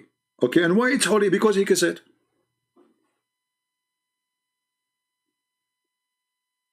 I mean, what's wrong with those people?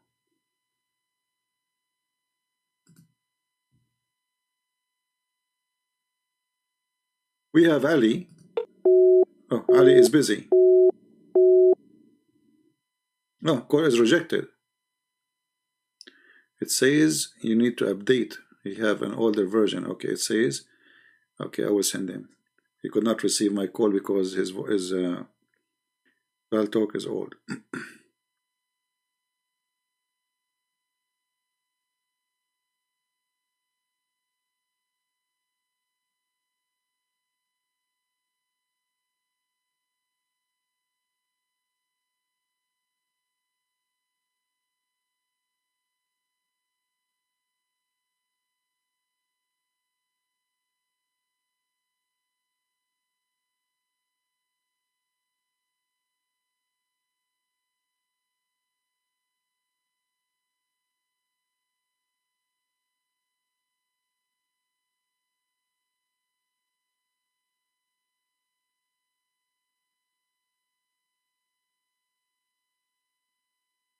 Any Muslim?